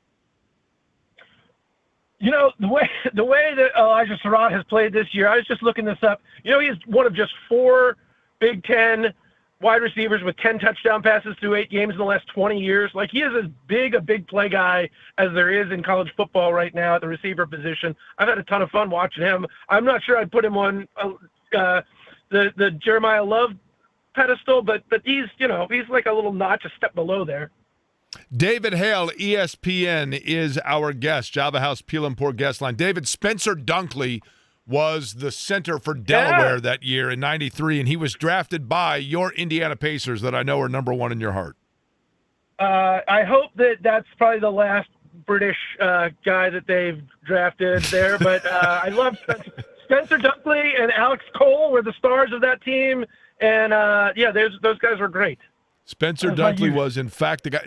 There was some quote, if I'm not mistaken, he said something along the lines of, or somebody said, maybe it was Dick Vitale, if Delaware beats Louisville, like, I'll walk all the way to Delaware from Indianapolis. And so we were hoping it would happen, and I was trying to lead the Delaware guys in cheers and everything else, and at least I got to become an honorary Blue Hen and now a Leprechaun. So there's that. Well, happy to have you in the club, that's for sure. We meet on Wednesdays, right? It's a huge club. David, I appreciate it, man. All right, good to talk to you guys. All right, David Hale joining us on the Java House Peel and Pour guest line, ESPN.com. And that is, again, he has Mendoza right now as number 1 in his Heisman watch. And I think, there are certainly other players that are going to be in the mix. Ohio State, the real thing here is for a lot of programs, like an Ohio State, for example, or Alabama, you get divvy up a little bit of the voters. If you, for example, Alabama, if you're a voter in the Southeast, there are players at a number of different schools that are going to jump out at you, or you're going to look at even Alabama's roster and say, okay, Simpson's fabulous, but what about, A, B, C, or D? The same with Ohio State. Mendoza and Surratt has been unbelievable. But what Mendoza is doing and the poise that he is showing, and the fact that, keep in mind, he is coming out of, and it's now the ACC, I realize, but Cal on the West Coast. So you have Heisman voters as well that are familiar with him in a wider array of areas in terms of being able to watch him every week and seeing what he does and have him on the radar that I think helps him. And, Indiana and Purdue both have had their fair share of players that probably should have won the Heisman, but did not. Obviously Drew Brees, but Leroy Keys, Jim Everett was a great player. Mark Herman was really close, and George Rogers won it that year out of South Carolina. And then from Indiana's standpoint, I still believe that, and I've always believed that Ernie Jones in '87 should have been better in terms of the votes that he got. Anthony Thompson in '89 should have won it. Randall L. They've had great players that have come through.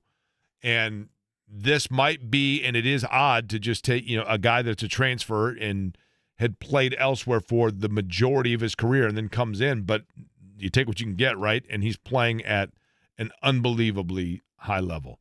Again, you heard me mention Java House Peel and Port guest line. Jake25, that's the number 25 at javahouse.com for 25% off. And that includes as well, if you search my name once you get there, that has the Jake Query, the fan bundle, which is 4 different beverages, instant peel and pour, the Colombian coffee, Wrangler Energy, and the 2 Liquid Science refreshment drinks, hydration beverages, Arctic Freeze flavor and orange flavor as well. David's pretty cool, Eddie. College football right there. Boom. Nice get. Did you explain what caught your eye and as to why you wanted to have him on? So this is what I like about him. When he mentioned in his article about Indiana, he was talking about the Indiana-UCLA game, okay? And in his article about Indiana, he says, and Jerry Neuheisel is, a former UCLA quarterback that's now on the offensive staff there. And he says, not since his role as the villain in Back to School, seeing Thornton Mellon's astonishing triple Lindy to win the dive meet, had Jerry Neuheisel been so embarrassed. And even still enjoying a 40-some point lead, Cignetti roamed the sidelines with the same air of indignation as an assistant regional manager of a mid-level textile distributor, frustrated with another supply chain hiccup. And I saw that and I thought, so knowing UCLA's history with people within their football program that went on to acting career, Mark Harmon, for example, that went on to acting careers, and knowing that it's in L.A., I thought, wait a minute, Jerry Neuheisel, Back to School came out like in the mid-'80s, and Jerry Neuheisel is, well younger than that. And I'm like, was he in Back to School? Was there a redo of this that I'm not familiar with? Was there a Netflix show? And I'm racking my brain, and I mean, this is how I obsess over things. And I couldn't figure out the connection. Literally couldn't figure out the connection. And I'm like, what? So finally, I just happened to notice that, his email address is enclosed on his articles, right? And so I'm like, I'm going to email this dude and just ask him, hey, am I missing something here? But, so I literally sent him a message that says, what am I missing? And he wrote back and said, no, he just looks like any of those dudes from the 80s that played a movie villain.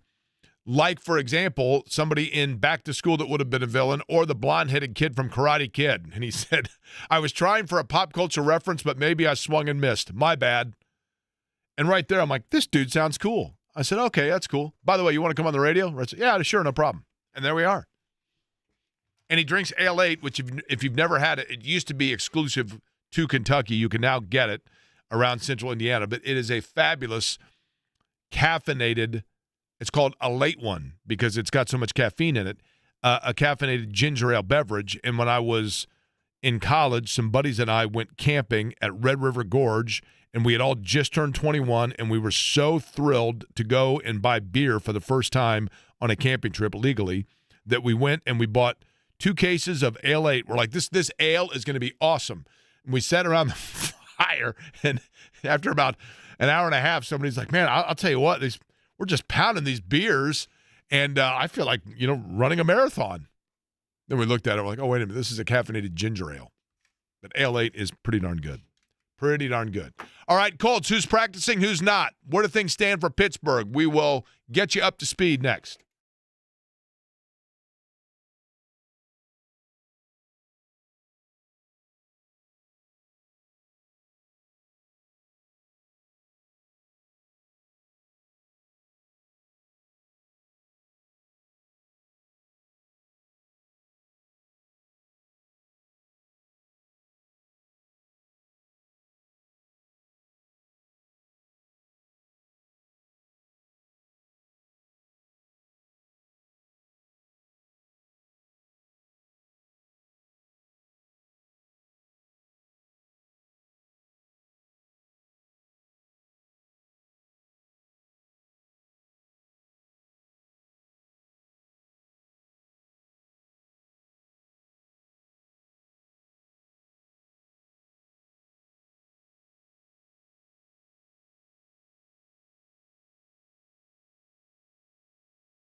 Eddie Garrison has been doing that. Now, how old were you in 2008, Eddie? Where were you in life? 9. Sorry, 10. 9, 10. You were bopping around to this at the age of 10? Oh, yeah. All right. We don't want to play music from when I was 10. Maybe Right? that can be tomorrow's theme. Obviously, on Friday, it's all Halloween music. Do you like big band? I'm just kidding. Okay, your favorite Halloween song? That's a good one. Monster Mash. How many different ones are there? I don't know. I mean, a fair amount, right? Monster Mash. He did the mash. I mean, it's a good song, for sure. They did the Monster Mash. It was a graveyard smash. That's right. The Halloween theme has to be the first one we go with, though, right? Do we do that at the beginning or at the end? Both. The house that Halloween, the original Halloween with Jamie Lee Curtis, the block where Annie lives and, you know, they're walking and he's behind the shrubs and all of that, that's all in South Pasadena. I was going to say, let me guess, you've been there. Yes, I went there this past year when I was in Long Beach, I think in April. I went to the house, and there are several. Right around the corner is the house that was from Pee-wee's Big Adventure, and there's all, but the whole movie of Halloween is filmed in like a 2-block area. The hardware store that Michael Myers broke into, and the Myers house, and all of it's all right there. It was actually really cool. For the Colts, in fact, Pittsburgh's been a house of horrors for them. They have not won there since 2008. And if they're going to do so this Sunday, they are going to be looking at the availability of the following players. Samson Ebukam, Tyquan Lewis, and Anthony Gould. All three of those, though, 2 knee injuries, and then in Tyquan Lewis's case, a groin injury. Shane Steichen did say even before practice began today that none of those 3 would practice. But Jalen Jones, it looks like, is kind of mending back.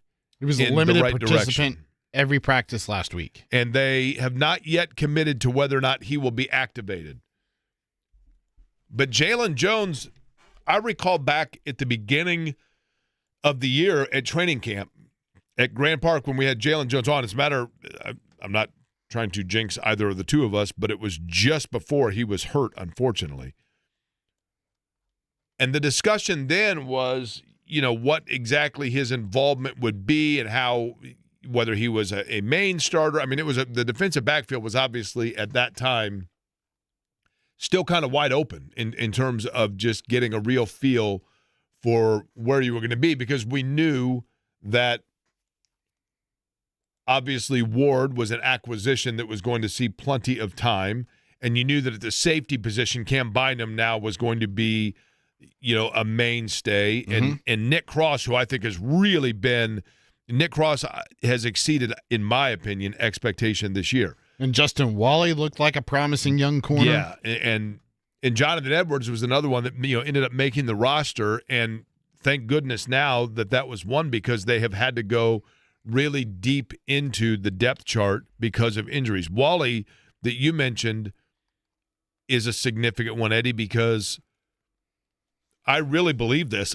I think through camp, when they watched, I think they really tabbed him as this is a guy that is probably going to be a starter for them. I go back And then he got to just some of the reports that we were getting from rookie minicamp and what I think the initial depth chart looked like, and Justin Wally was slated ahead of Jalen Jones, and you had to wonder, Jalen Jones was, I forget what the injury was, but Jalen Jones was dealing with an injury during OTAs and minicamp, and he missed. Was it a good chunk of hamstring, that. maybe? I think so. But he for sure injured that again in training camp, and then he comes back and re-aggravates that hamstring injury in week 1 to open the season. But it just felt like from the get-go that this staff, and you heard what Chris Ballard said with that, with the behind the Colts or whatever on draft day, that was a guy that he did not want to leave the draft without, because he had such high praise and loved the character, loved the upside and his the skill set that he brings, and it just felt like he was one of those gems that Chris Ballard has been able to find in the second and the third day of the NFL draft. Does the Pittsburgh offense overly jump out at you, though, as intimidating is the wrong word, but I've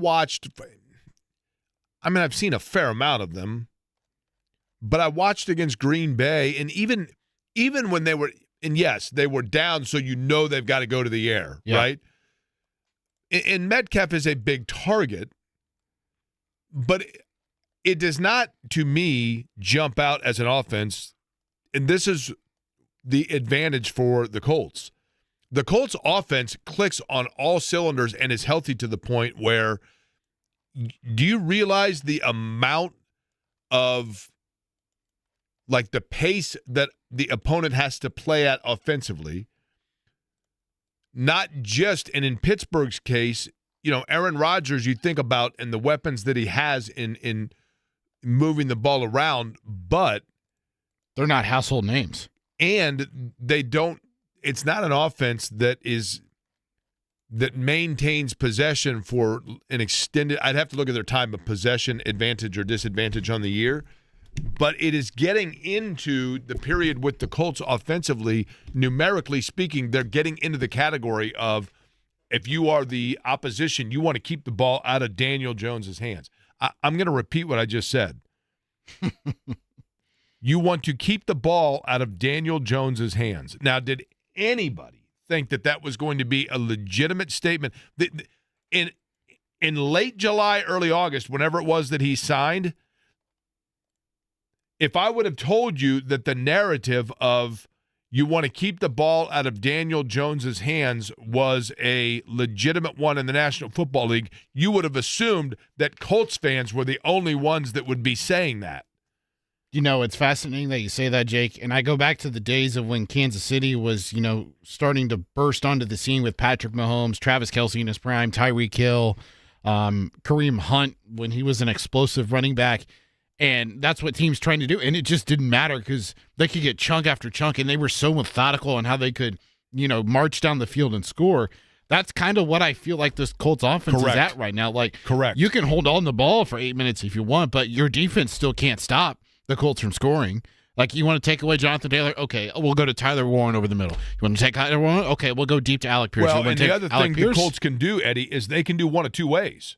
They can either death you by paper cut or just slash you, right?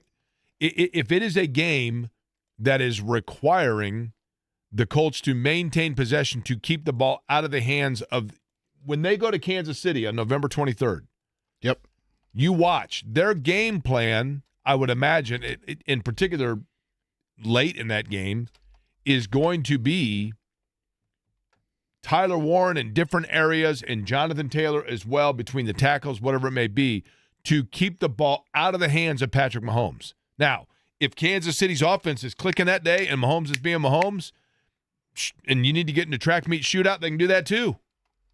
But one of the things that the Colts have been able to do to this point is when they need to, they can keep the ball away from the opposition. A big part of that, and I talked about this earlier, there are a ton of things. When you go, they don't do this anymore because it's a different era. I don't think they do this anymore. But back when people still had DVD players, at the end of the year, the Colts would send season ticket holders like a DVD of, the Colts season in review. And if you were to look back at the end of this season and go back and say the season in review, assuming it stays on the same trajectory it's been on and assuming they stay relatively healthy, then one of the things that documentary should discuss, of course, Daniel Jones is a huge story. Of course, Tyler Warren's a huge addition. Of course, Jonathan Taylor is arguably the best player in the National Football League offensively. Of course, Alec Pierce has shown a versatility at the receiver position that we did not anticipate going into the year. But a huge and non-sexy portion of all of that comes down to what I discussed earlier, and that is that individually, each member of that offensive line not named Quentin Nelson, every one of them at some point had question marks. Tanner Bortolini, is this a guy that is going to be able to play center? Should they maintain and, re-sign Ryan Kelly? Bortolini's played different positions in college. Can he be an NFL center? Matt Gonzalez, he's a third-round pick. Some thought he might have been a stretch. He's a big guy, but does he have the range, the movement side to side that is necessary? Braden Smith, how committed is he? He missed a lot of time a year ago. We find out that there were some things going on there. It was an OCD issue, and I don't mean that lightly. I mean legitimately, but been a real solid player, but durability at times has been of question. Quentin Nelson goes without saying. Bernard Ryman, did they stretch here? Remember Bernard Ryman when he came out of the draft, short arms. He's got short arms. Same with Braden Smith. And they literally have like the same measurables. They're not Kenny Pickett though, right? No widow hands. No. Kenny Pickett has little hands. You don't need the double gloves because we have widow hands. That's right. But there were question marks about all of them individually. But the sum is so good with all of those parts. And Chris Ballard, whether it's dumb luck or whether it was brilliant scouting or whether it was expertise in knowing the trenches of the National Football League, an area that Chris Ballard kept preaching, kept banging his fist on the table about to anybody that would listen, that the trenches is where football is won and lost. And we all, myself included, and I was the leader of the parade here, we all snickered about it. We all talked about how he was trying to win in an antiquated version, an archaic version of the NFL. You don't win in the 2020s by winning in the trenches and having solid linebackers and a running game. We need to air it out. You got to go. And lo and behold, what has happened? And that offensive line right now, we can argue till the cows come home whether the most valuable player of the Colts is Daniel Jones or Jonathan Taylor. I think Jonathan Taylor personally is the most explosive offensive player, And I think Daniel Jones is the most valuable one because he is obviously the computer that is facilitating everything and firing off everything. But neither one of those are even in discussion if it was not for that offensive line. And the cohesiveness of that group, the versatility of that group, the nonstop motor of that group, continuing to block 2 yards down the play, 3 yards down the play, pulling and creating areas where Jonathan Taylor at times has a lane that is wider, I would say wider than Meridian, but if you've driven up Meridian in the 40s in this town, then you get like super nervous because you're bumping the curb on the regular. It's very narrow, but nonetheless, by NFL standpoint, it's very wide. That offensive line deserves every flower that they can get, every one of them. And it's an entire season, not just 8 games, but through nearly the halfway point now, that has been the most under talked about or overlooked aspect of their success. Is JMV here or is he out today, Eddie? I believe JMV is in studio today. We will find out from John what he's got lined up for the big program. We will do it as part of the crossover, which is brought to you by the good guys at Love Heating and Air. Love-HVAC.com is the website. 317-353-2141, the telephone number for Love Heating and Air. And we will do all of it next.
If you are just joining the program, Where have you been? Thank you, Thank Eddie. you for tuning in. we have been playing songs all day that were number one in 2008. That was the last time the Colts won in Pittsburgh. That led to Eddie commenting that he was 10 that year. And so I said, well, we should play songs that were number one at some point from the year that I turned 10. And I'm looking at it here, and it's unbelievable. I mean, literally every single one of them. Maybe I'm biased, but every one of them, Eddie, I'm convinced you will know every single song from the year that I turned 10 years old. Is that 1982? Is that what you said? Correct. I mean, and so we'll do it. How about tomorrow? We'll do it tomorrow. Okay, because I have a guess. On my 10th birthday, what's your guess? Oh, on your 10th birthday, I don't know, but that's got to be Olivia Newton-John era, right? Oh, yeah. John's like, What, is it physical? What? Physical was the number one song of 1982, but the number one song the day that I turned 10 years old. When was that? 82. This is my playlist. What Holy month? crap. What month? September. So that would be Chicago's Hard to Say I'm Sorry. No, close. Real close. Hold on. We got, because, see, that would have been in 7th grade. So it was Isn't it 82, amazing how you can do that? I mean, I'm the same way, right? 82, I mean, 83. And I just remember in the fall listening to Hard to Say do you I'm want Sorry. a hint, John? Yeah. Soundtrack of a movie. Um, Signature song of the movie itself. So Somebody's Baby, Jackson Brown was not Nope. number one, though. 82. Oh, Endless Love? Nope. No, that was probably. I'll give you one more hint from the movie. You ready? Yeah. Prediction. Huh? Prediction. Pain. Eye of the Tiger. Bingo. Survivor. Eye of the Tiger, number one when I turned I almost 10. said Ebony and Ivory. Look, that same year, a little earlier. That was summer.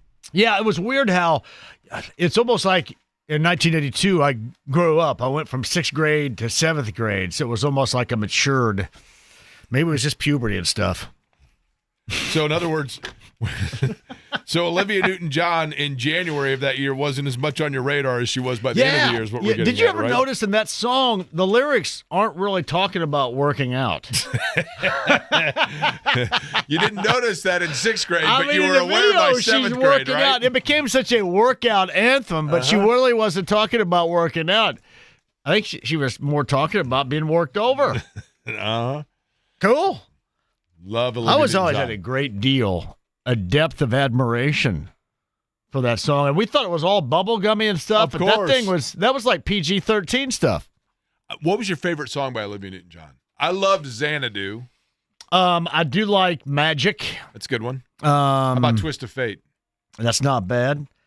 Well, remember, what did I play for you once upon a time on the air? Oh, Heart Attack. Yes, Heart Attack. I think you did actually from my hospital Like, I think room, the day after. Yeah, the day after. I'm very kind. Hey, joining us now from his hospital bed, I remember that. I just actually called Matthew Graves. And 9 days from triple bypass, the head coach at Indiana State, because they play at Butler later on tonight. And Jake, I said, hey, how you feeling? I'm feeling great. Thanks for calling. I go, hey, you want to hop on here really quick? Yeah. How about coming on the show? So is he coming on? Mark Schlesinger, their interim coach, who's coaching tonight, the team from Edgewood High School, by the way, 1992. The former UNO head coach is going to come on here. I think right at 3, they're on a bus on their way to Hinkle. Very cool. What else you got lined up on the big show today? Iron Eagle, 3:30. Iron's got the call in Pittsburgh coming up on Sunday, obviously. And I think Kev will be by here and Denary at some point a little bit later on. Denari's going to have to get himself familiar with the roster because they are going to have some new faces on the floor tonight. Eddie, that everything gets underway in Dallas tonight at what time? 8 o'clock right here on the Fan. Hey, you go to a lot of NBA games. I do. Who do you dislike as an official the most? Is there one that stands out?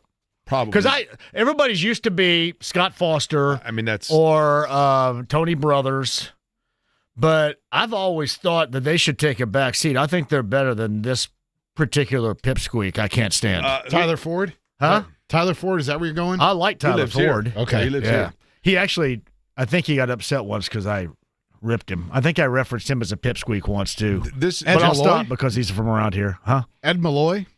No, I like him better than this guy. I cannot stand this guy. And he was working last night. Oh, Josh Tiven. I can't stand Josh Tiven. For what reason? I just think he's a jackass. I don't think he knows what he's doing, and I think he lets stuff. He always looks like he's trying to have this justifying conversation with everybody, and he's almost always wrong. Replay shows him being wrong. There's no way he can get graded out well. He's a huge jackass. Is that too severe? Jackass? No.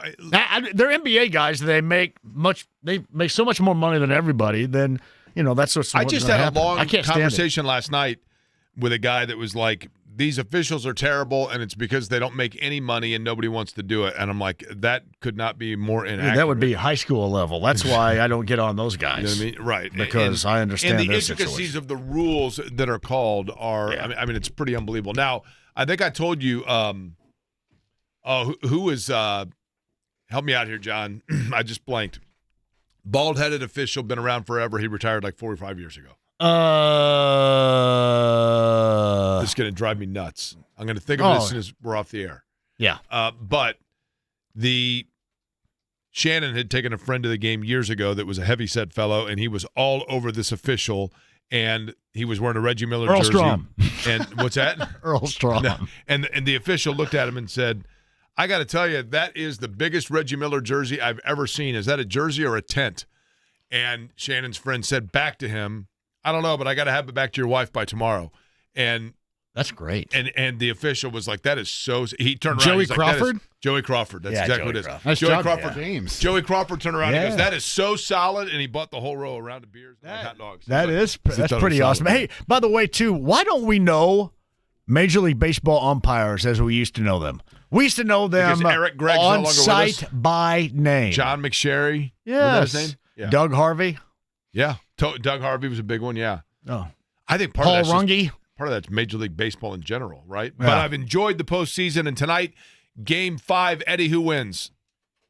Dodgers. I think you might be right, but they're going back to Toronto, baby. They're going back to Toronto, and you know that Canadian beer is stronger there, and then you get up at the Hooters, and before you know it, you're in the movie Big Daddy. All Molson right, Golden. John's up next. He will be with Indiana State basketball coming up just a couple minutes. We will be back with you at noon tomorrow, and I thank you for listening to Query & Company.